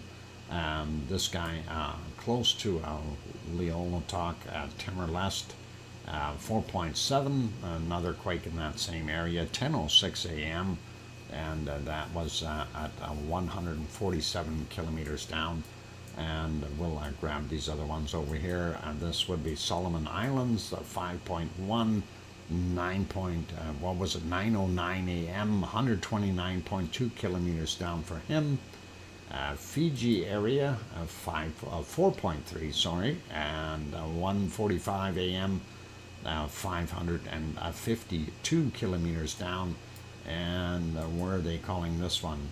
They call that still part of Tonga, but the American Samoas are right here. So that might be in Tonga's region, 5.6, and from 1:50 was the time on that, 10 kilometers down for him. And that is most of those over there. The only other one we see is this one here, and where is this? Turkmenistan? Turkmenistan? Turkmenistan. How about right in the water? Anyway, 4.2, 57 kilometers down. Yesterday's from 2138. We don't see anything else new on this map. Just going to do a quick refresh on this other one. And of course, take a look at the other regions here. We do still see off of Svalbard. We have this new one from 419, 2.7 in magnitude from 419. So yeah, 10 kilometers down. This guy is yesterday's 2.8, and that we seen 7:46 a.m. Yesterday, 23 clicks down. That's yesterday's as well. That's Jan Mayen Islands. And of course, there they show the ones that we had in Iceland. I'm more interested to see what we've got around Piggy's area.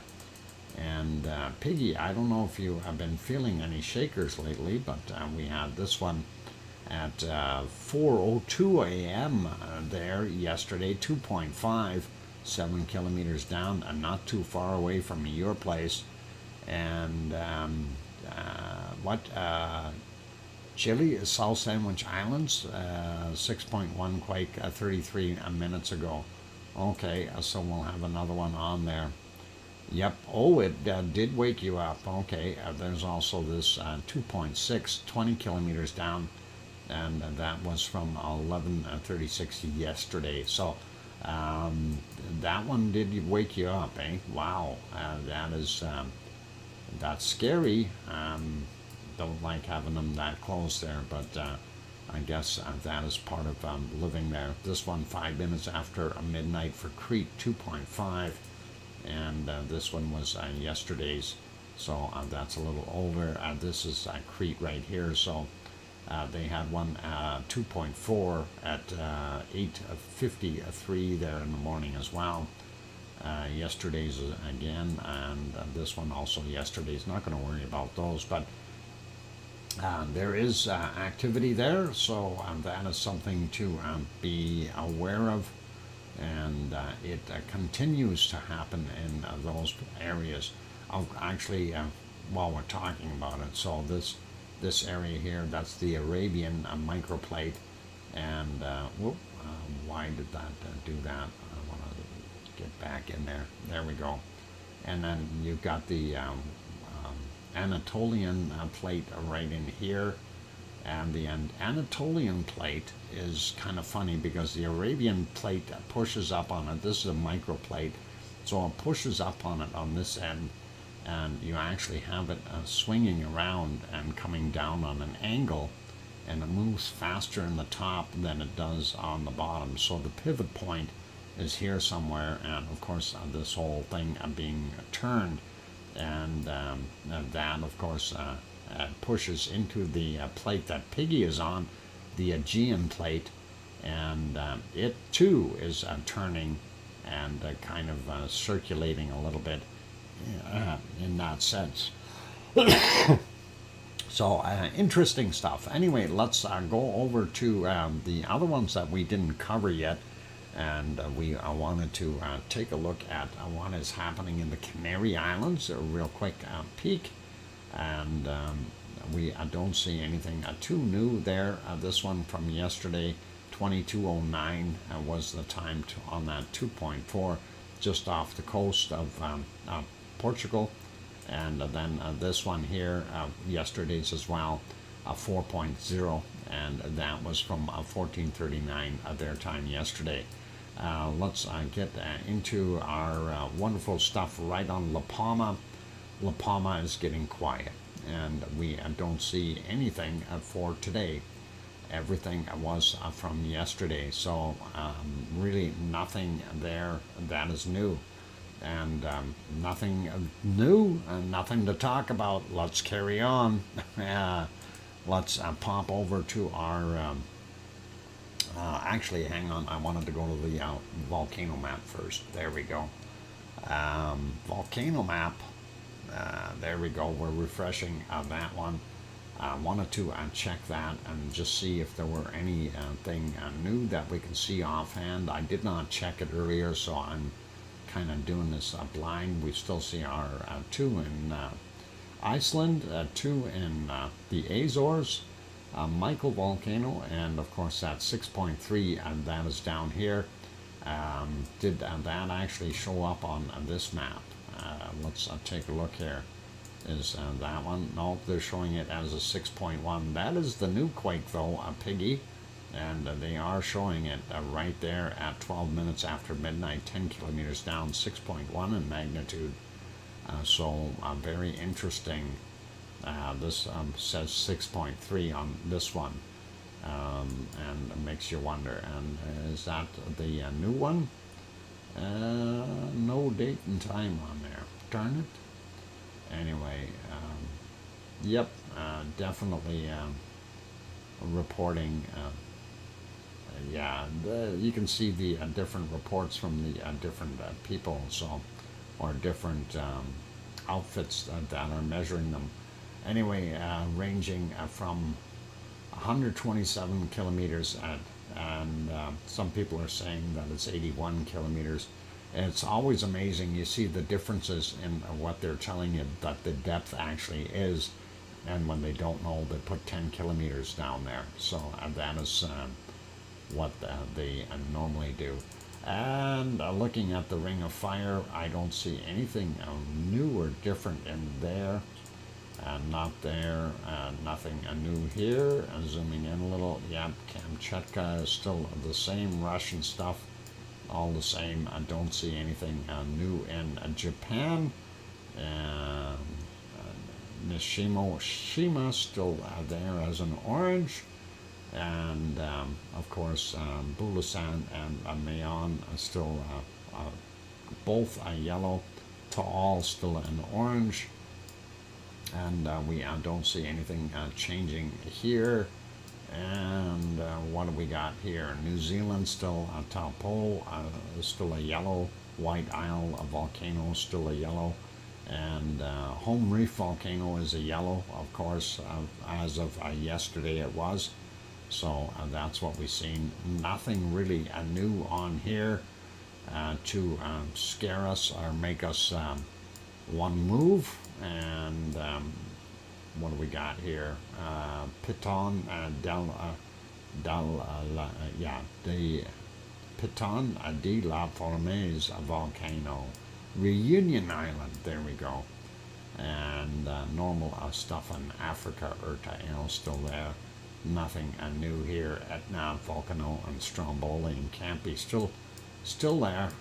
Nobody has taken them away and hid them or anything like that. So I will leave that one there. Let's pop over and have a look at the SO2 map and get that out of the way before we get to our other stuff here. I'm going to refresh that though, and that is already a couple hours old.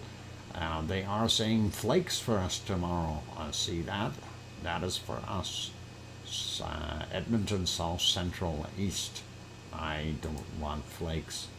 Anyway, looking at what we've got, a little bit of pollution in Alberta. I'm not proud of that. I live here where that red spot is, and that is not very satisfying. And looking at most of Canada, the other areas are okay, but Alberta is being a polluter.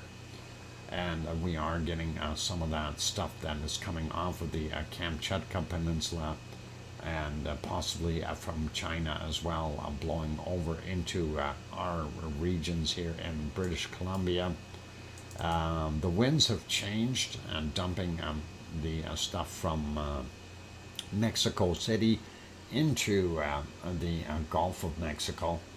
And then we see the other ones are still pluming out into the Pacific, but that is kind of making a turn and likely heading that way as well. We see the big jet stream here pushing that stuff downward, so kind of makes you wonder. And kind of stagnant there for the most part. in Colombia and Ecuador, looking at what we see going down on the Chilean coast here, still blowing everything across into the Atlantic, which is okay. White Isle volcano doing its thing, and of course we've got the refineries there in Melbourne doing that, and the coking plants here in north of Sydney working away. Tofua is doing this little guy, and we are not seeing too much coming out of Vanuatu. Pretty normal here for what we see from Papua New Guinea, and really normal for what we see from Luolatok, Semeru, Merapi, and Krakatau, and then possibly Jakarta there as well. Ibu and Dakono still working away really well, and not sure how much this might be from Mayon and Bulusan here, and this area here. Of course, some of that could be from Taal, and the other stuff coming from Manila. Sliding up Suwanosi-jima in this area, creating some of that, and of course Sakura-jima working on that. We don't want to talk about China's pollution problem, and looks like they do have some SO2 sitting there in Japan for the most part, and looking at what we're seeing here, an upward flow out of the Kamchatka Peninsula, probably due to this weather system right there. Quick peek into South Africa. Yep, still dumping out their stuff, and DR Congo still working away there as well. Ertael would be right about here, and a little bit of SO2 coming from it. Most of these spots are from oil refineries from Jordan, Iraq, Kuwait, and then the other side of Saudi Arabia.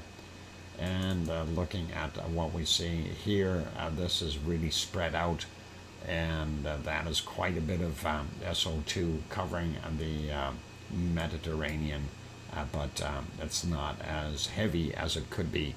And let's see, good night, lavaliers, chores await, bed calling. Thanks to Dr. Fox and moderators. Kate, have a wonderful night, and take care.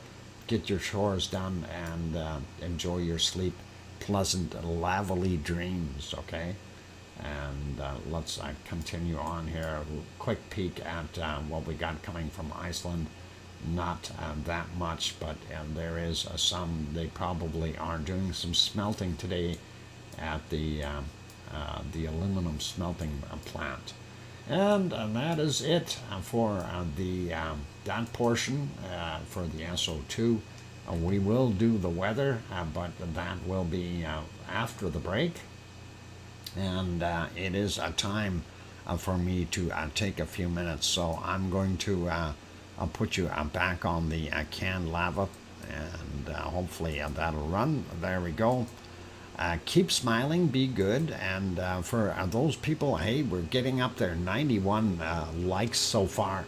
We're trying to get over that magic 100 mark, so if you have not yet hit that like button, by all means give it a quick bop and help us out and see if we can get over that 100 mark, and that would really be cool.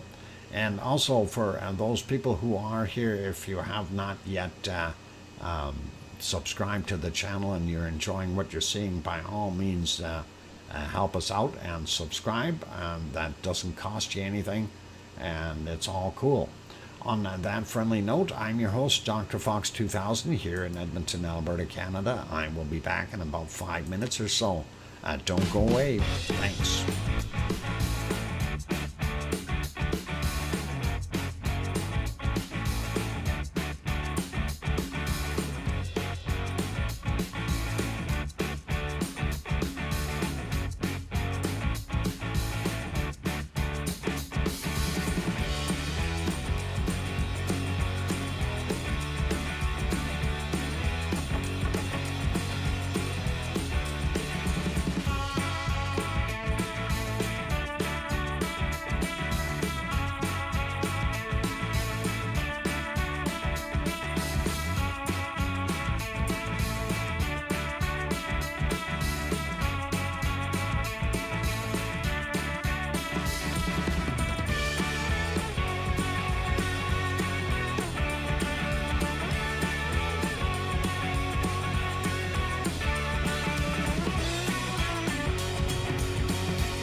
go. Microphone is back on. Welcome back, everyone. Glad to have you all on board. Welcome back, the lovable Daddy Fox. Thanks, Biggie. And thank you, Sue Hayes and Sasha saying welcome back, Fab Fox. Awesome. Glad that you guys are here. Okay, so let's pause our wonderful lava, and we'll freeze it right there. There we go. And we are going to go over and have a quick look at our weather around the world. So we'll see what we've got. And there we are, a refreshed weather map. And the first thing that we look at, of course, looking for storms and stuff, we see this Sitrang right over top of Bangladesh, and not good for them. So really not good. Anyway, North America first. We see up here in Iceland minus 32. Very cold up here on some of the northern islands in Canada. And we see some fairly cold stuff there as well in the Northwest Territories, Yukon and Alaska, up in the very northern parts. Not good. Seeing the weather coming in for us here in Alberta, definitely down to single digits, or in some places negative numbers like -1 right up there. Edmonton probably still holding in at about 1 or 2, yeah, something like that. British Columbia having a kind of similar day.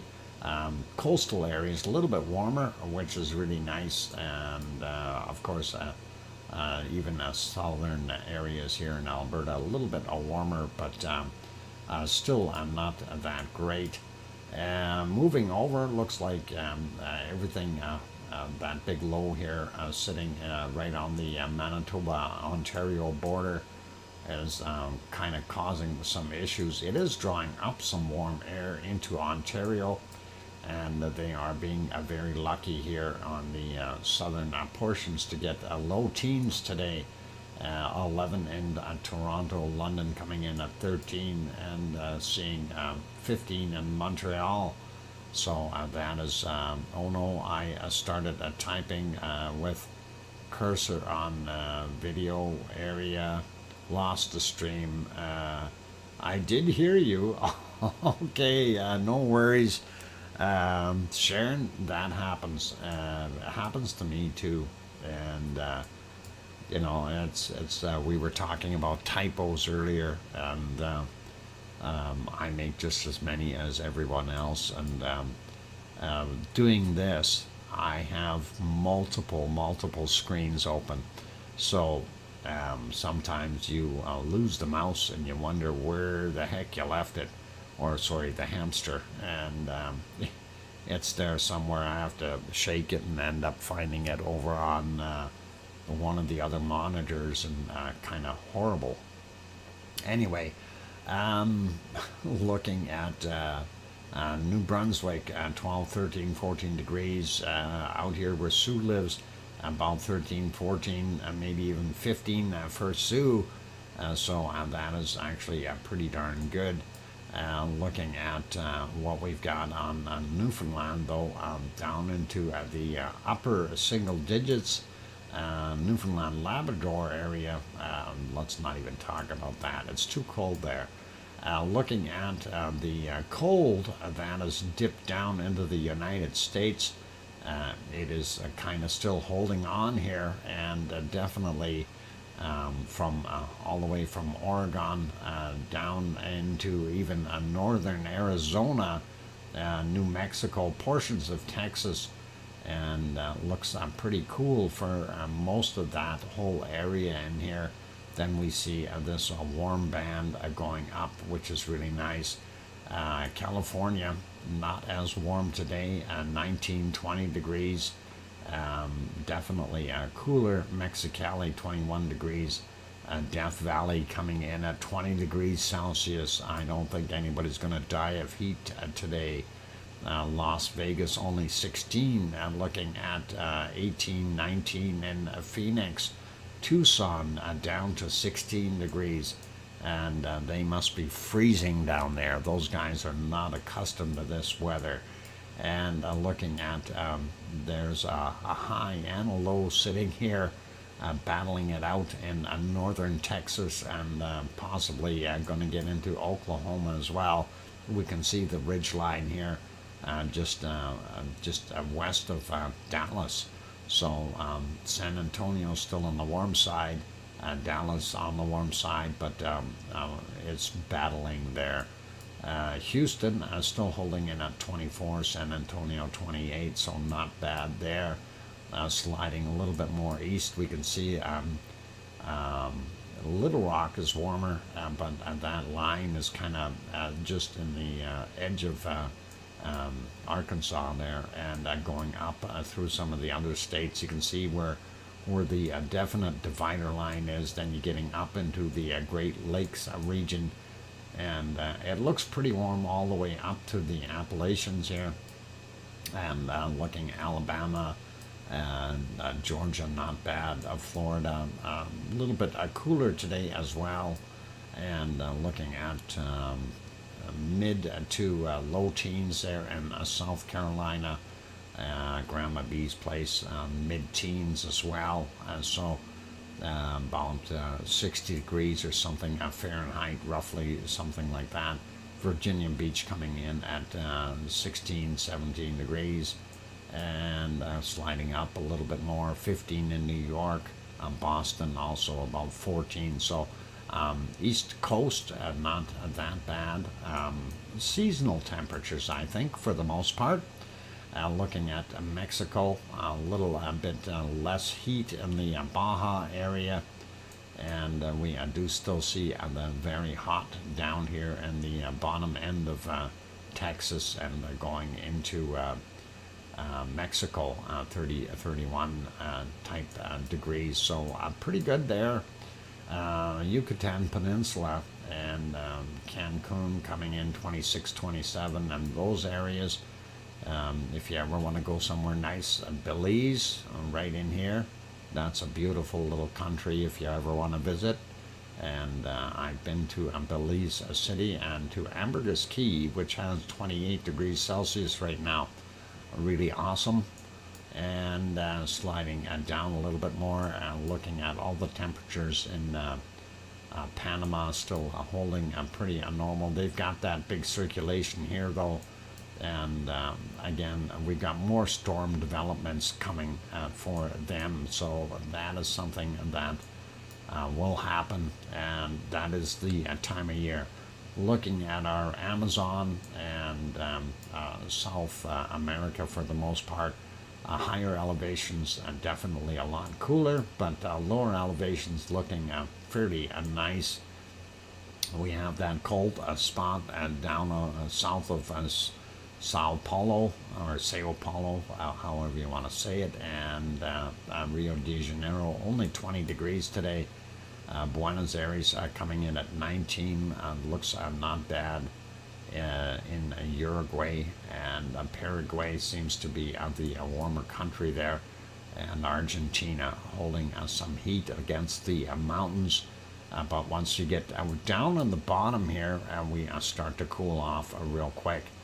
And of course Chile, and we'll slide over to New Zealand, and here's those two highs. So that high we had sitting here did move off, and it is now here, and that is, I don't know, it's not really doing too much. It is bringing some colder air back up, but this other high here is actually forcing the warmer air back down, and this low is helping it out. So Australia going to get a little warmer, and we see out in the peninsula there in New Zealand about 18 degrees, and then down on the bottom on the other side down to 10, 11, depending on where you are.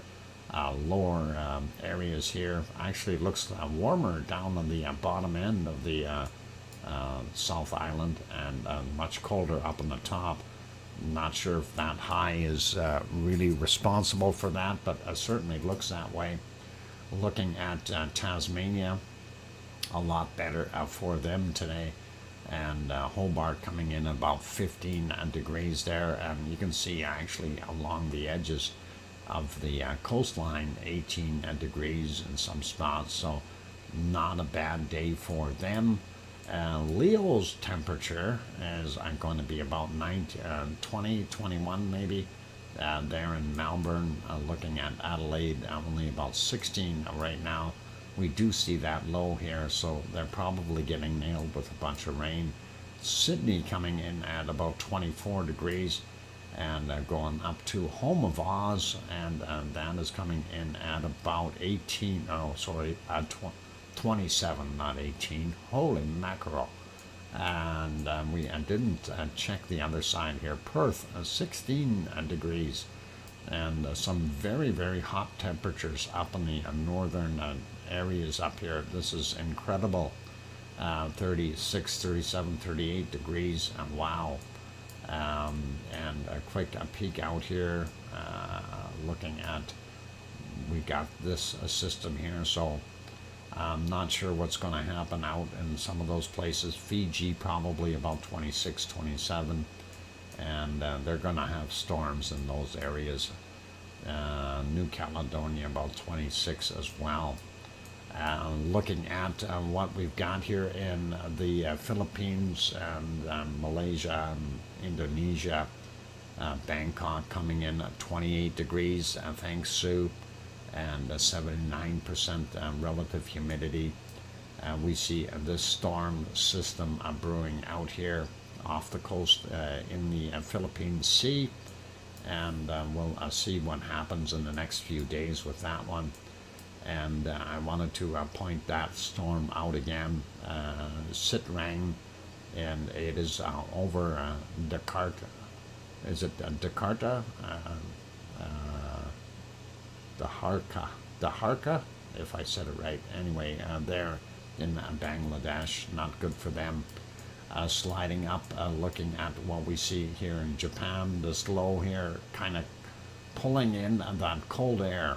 Go away low, and low teens for the most part in southern places, and then you get single digits up in the northern portions of Japan. Kamchatka Peninsula starting to freeze up, and we don't worry about that. Don't go there.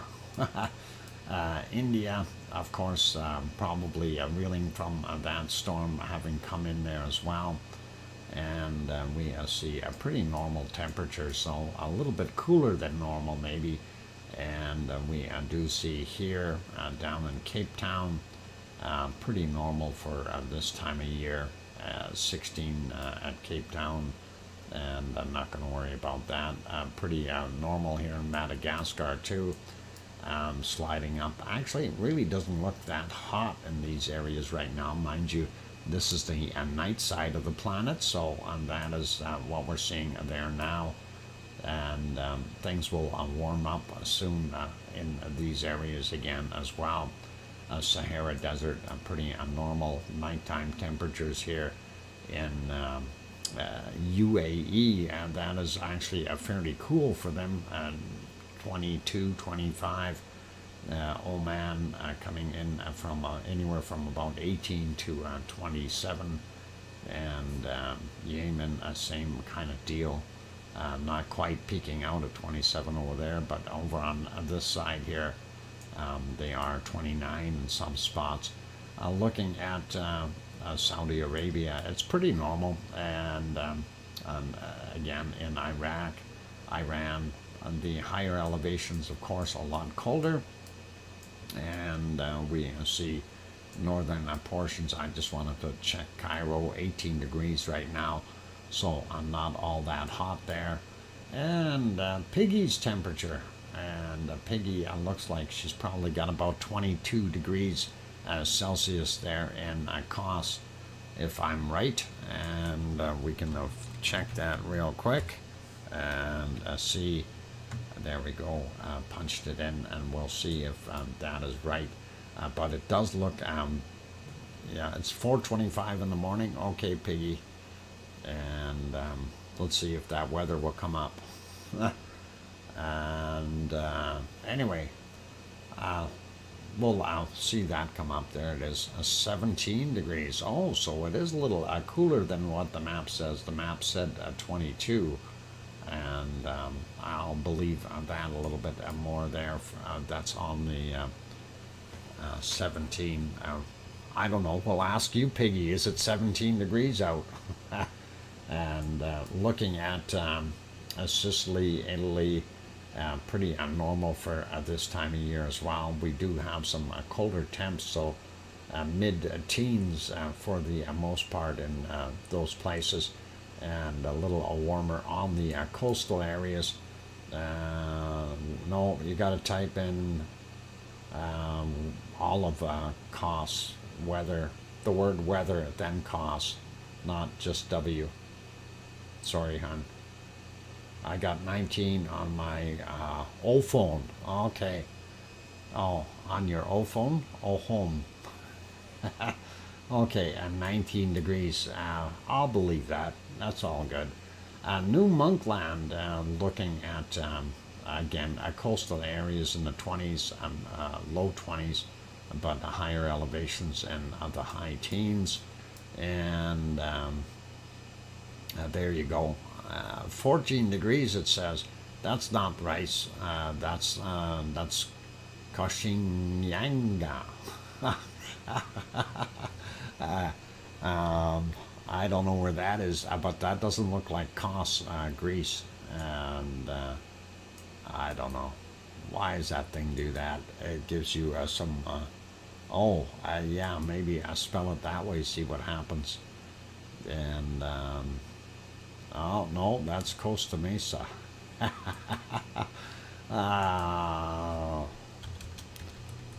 Let's try it that way, Piggy, and see what happens. Anyway, looking at Spain, they are getting some of that Gulf Stream air. There you go, 17 degrees, Piggy.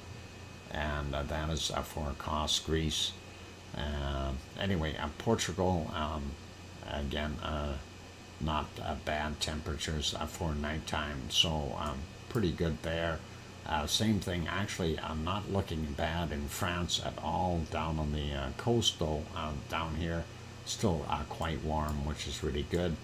And looking at most of main European areas here, Germany, 13 degrees there at Berlin, 13 at Holland, Hamburg, and Cologne coming in at 13 as well. Munich, 10 degrees, a little cooler. And getting over here, Amsterdam, about 13 degrees. And looking at what we've got here in Belgium, 14. Luxembourg showing at about 12 degrees. So not bad temperature-wise. I see the bottom end of Sweden has warmed up a little bit, which is probably nice for them. Denmark not looking too bad either, and that is all good. But up in the northern portions of Norway, Sweden, and Finland, definitely not good. Actually, Finland looks like it cooled off quite a bit. Helsinki coming in at about 1 degree. St. Petersburg, -1. Riga, a whole bunch warmer at only 9 degrees. And Moscow showing a -2. Sliding out into England here, we see about 10, 11 degrees for the most part, getting down on the coastal, looking a little bit warmer, mid-teens, low teens in Wales and those areas. Looking at the upper portions, so definitely cooler up in Scotland, and then down here in Irish Monkland, we are seeing 10, 11 degrees, and depending on where we are there. And of course, Iceland, let's have a quick peek. And yeah, they are getting a flow from the north, and that's not good, but it looks like 4 or 5 degrees out here on the Reykjanes Peninsula. And what have they got? 4 degrees in Reykjavik right now. So That's not so bad. A quick peek at what our precipitation is. We'll keep going here and try to wrap this up and not worry about going on another break. So, yep, horrible stuff. These white spots you see here in the Northwest Territories, Nunavut and Yukon, as well as northern British Columbia, or actually a lot of British Columbia, not just the north. And we see it going all the way down, and that is going all the way down into Idaho, and also into Montana. And we see just to the north of Edmonton, we are seeing some of that flaky stuff as well. Not good. And we see this a low sitting here just off of the Hudson's Bay, and Winnipeg is called Winterpeg for a reason, and this is the reason right there. And sliding down a bit more, seeing Toronto doesn't seem to have any precipitation. Sue's got warmer temperatures, but she's also got rain and fog happening. Same thing with here in New Brunswick. So even PEI looks like some rain on there. Nova Scotia not bad in the northern islands. Nothing happening on Newfoundland, and pretty clear up in the Labrador area, northern Quebec as well. Getting into the western U.S., we do see some of the snow down in the western side. Here in the mountains, of course, east of Seattle, and that is all going almost all the way down into Oregon. We also see ice rain involved there in some of that areas here in Idaho, and possibly a little bit into Oregon as well, with that high sitting there. So very interesting. Sliding over, North and South Dakota seem to be getting some snow as well. And here we have a big system that is going to come over and probably move eastward and give everybody some rain. Looks like Springfield is getting a bunch of real heavy rain there down in Kansas. And Oklahoma also got that high sitting there, but that is kind of the start of it. Northern Texas region, so a little bit in, what the heck state is this one? Yeah, that's Arkansas. Arkansas has got rain, and Oklahoma's got rain. We aren't seeing anything in Mississippi or New Orleans, not much anyway. And then moving over, we don't see anything in the eastern states. A little bit down on the bottom end of Florida, but that doesn't look too bad. And then we get up to New York, and there we see some stormy weather as well, sliding back up. And we see the rest of that up here in Maine and New Hampshire, getting a little bit in there. And yeah, looks like Sue's going to get some more rain and some thunderstorms yet from the looks of that. And sliding down Central America, Panama area, getting nailed, Costa Rica, those areas. Our Amazon rainforest, of course, would expect some rain down there. And looking at what we're seeing in the lower half of South America, not bad until you get down to the Chile coast down here by the bottom end of Chile. Very not so good. And here's that high sitting on top of New Zealand, and the South Island north half is getting nailed. And it doesn't look too bad on the North Island. And here is what we're seeing in, they're not going to be happy. Yeah, Leo would be dry right now, but it doesn't look so good here in this area for Tasmania, and then going up a little bit, looking at what we've got happening with this low. That's nasty. It's sitting right on the coast. Anyway, they're getting some rain inland all the way up past the Brisbane, so that's all right. Not that bad though. Up here in Brisbane, it looks like the major stuff is right down here. Canberra might be getting some nasty stuff as well. Sliding over, we see another low in here and a high right beside it, so mixing those air masses definitely going to create some more moisture in there, and they probably won't mind the rain in this area. Sliding over, we want to take a look at some of the other islands out here, and remember what I was saying, probably seeing Tonga and those areas getting nailed. This low sitting here, that is not good for them. Another low sitting right there just to the northwest of Fiji, not doing them any good.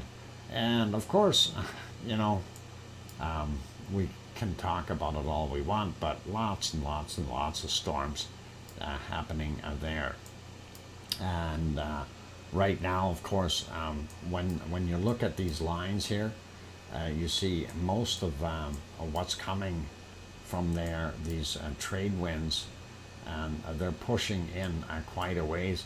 So that is actually a condition of what is it? La Nina. Yeah, yeah. El Nino and La Nina. And La Nina is where the cold water extends out further from South America and ends up creating all of these stormy conditions over here. When it's El Nino, the opposite happens, and it sends the rainwaters this way, and the trade winds will actually reverse. So that's what we're kind of looking at in there. Anyway, lots of storms happening. We see up here in the into China, and that being the Himalayas, some nasty snowstorms as well coming up there. Looking at Japan, we do see on the coastal areas and pretty nasty. This thing's still sitting on the out in the water here. I wouldn't want to have to go through that with a boat. That would be nasty. And looking Kamchatka Peninsula, it's still doing its thing. Lots of snow, and it looks like it's going to get dumped on from the what we see there. Stormy stuff in the Bering Sea, and of course Alaska getting some snow. Siberia getting snow doesn't surprise me. And looking down here, not bad looking for Madagascar, a little bit of rain there, and then also down here in South Africa a little bit, and our jungle areas definitely getting some more moisture. And now looking at what we see, we don't see anything in Turkey, no water. Nothing for Kos, Greece. There's a couple of little rain spots here, but I don't think that's going to matter much. We are seeing this Greece is pretty dry, some foggy areas. Same thing with Sicily, most of Italy, till we get up to the top area here, Milano and that region. As the moisture pushes up against the mountains, it dumps out, so we're seeing some of that happening there. And Spain, a few spots of rain, same thing with Portugal, but this system here, who knows if that drifts in a little bit, they could get very, very wet there. France, very minimal amounts of rain, and Germany has some, but nothing super, super nasty. It looks like Poland is definitely got a little bit more there. And coast of Holland is getting some rain, And then looks like Luxembourg is actually out of the rain. A little bit in Belgium, nothing major there. Let's do England and Scotland and those places. A little bit in Wales. Most portions of England, not that much rain. And same thing with Scotland, actually, not getting that much. Nor is Ireland. Ireland's actually doing fairly good as well. A little bit along the coast here, but not that bad. And then when we get up here, we take a look at the northern portions of Denmark, and of course the warmer area down here in the bottom of Sweden. Now we see why it's warmer. It's all that moisture coming in, and boy, they are getting drenched in that area. As soon as we get a little bit further north, we see it turns to snow. Not that much snow in Finland. It looks like really foggy in those areas. And this low sitting off out in the ocean here, it's driving and pulling all that cold air down. So we're seeing some coastal areas of Iceland getting snow as well. And some rain, of course, in our Reykjanes Peninsula. And that is what we see there. Don't want to talk about what we see in Greenland. It's nasty. It's actually not that bad, but it's cold there. I don't want to go cold. It's too cold. Okay, quick peek, and we'll find our coldest temperature for today. And let's see what we can find on the planet here. Already found a minus 62, but whoa, I seen a 66 in there.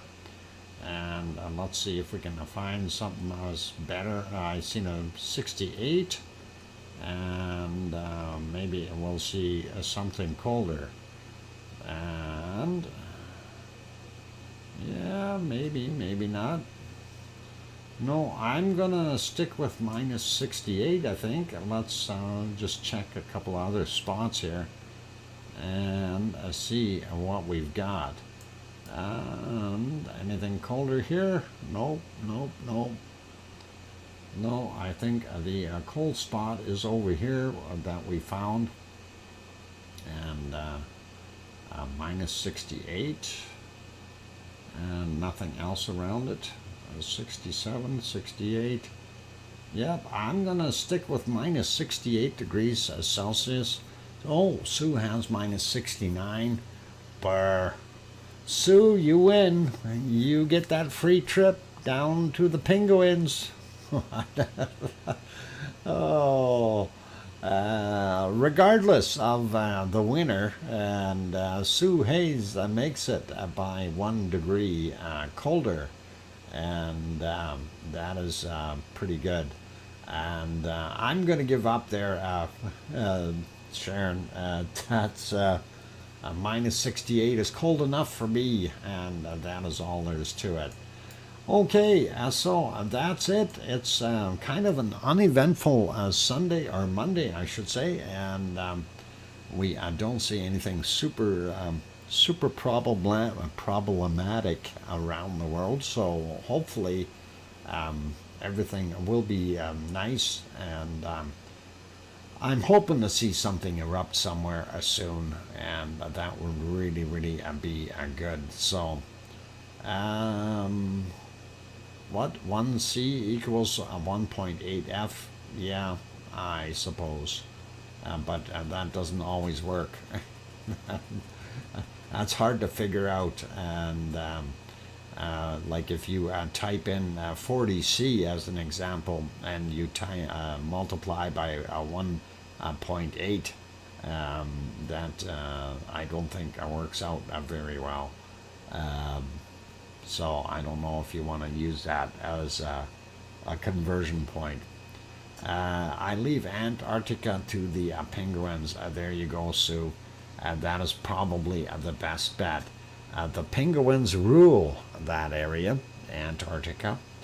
And on that friendly note, I think we need to put lava back on there to warm right back up. And we'll do our thing here. And come on, lava. We need that. All right, we need to turn that lava back on. Hit the wrong button. All right, there, hit it. There we go. All right, so 20 minutes of lava left in the can, and we'll see what we can do to let that run just a little bit anyway. Thank you everyone for being here. I see we are at exactly 100 likes. You guys are awesome. Thank you very, very kindly. I appreciate that. I want to say a big thank you to all the members in here. Also a big thank you to each and every one of you because you're all part of that wonderful lava family. Only had the one small super chat from Thor, and thank you very much, Thor, for throwing that super chat in there. That is awesome, and that is good for tonight. And thank everyone for the likes and that definitely helps out, and also the membership support and stuff. So thank you very much to each and every one of you. Big thank you to Arizona Snowman, Piggy, of course. And Piggy just does an outstanding job with her wonderful bacon seeds and those carvings that she's been showing us. And that is all great. And thank you very kindly, Piggy. And also thanks for to Bob, C&D boy, and as well as Gary 24/7 live. He's at Skies, and the others that may be in the background as well, like Lucas and Joseph. So thank you everyone for being here today. I appreciate all of you. Be good, be kind, and please, most of all, please tell your loved ones that you love them tonight, for tomorrow is never promised. I'm your host, DrFox2000, here in Edmonton, Alberta, Canada. Take care, everyone, and have yourselves a super night. And we'll see everyone tomorrow. Good night, and oink oink.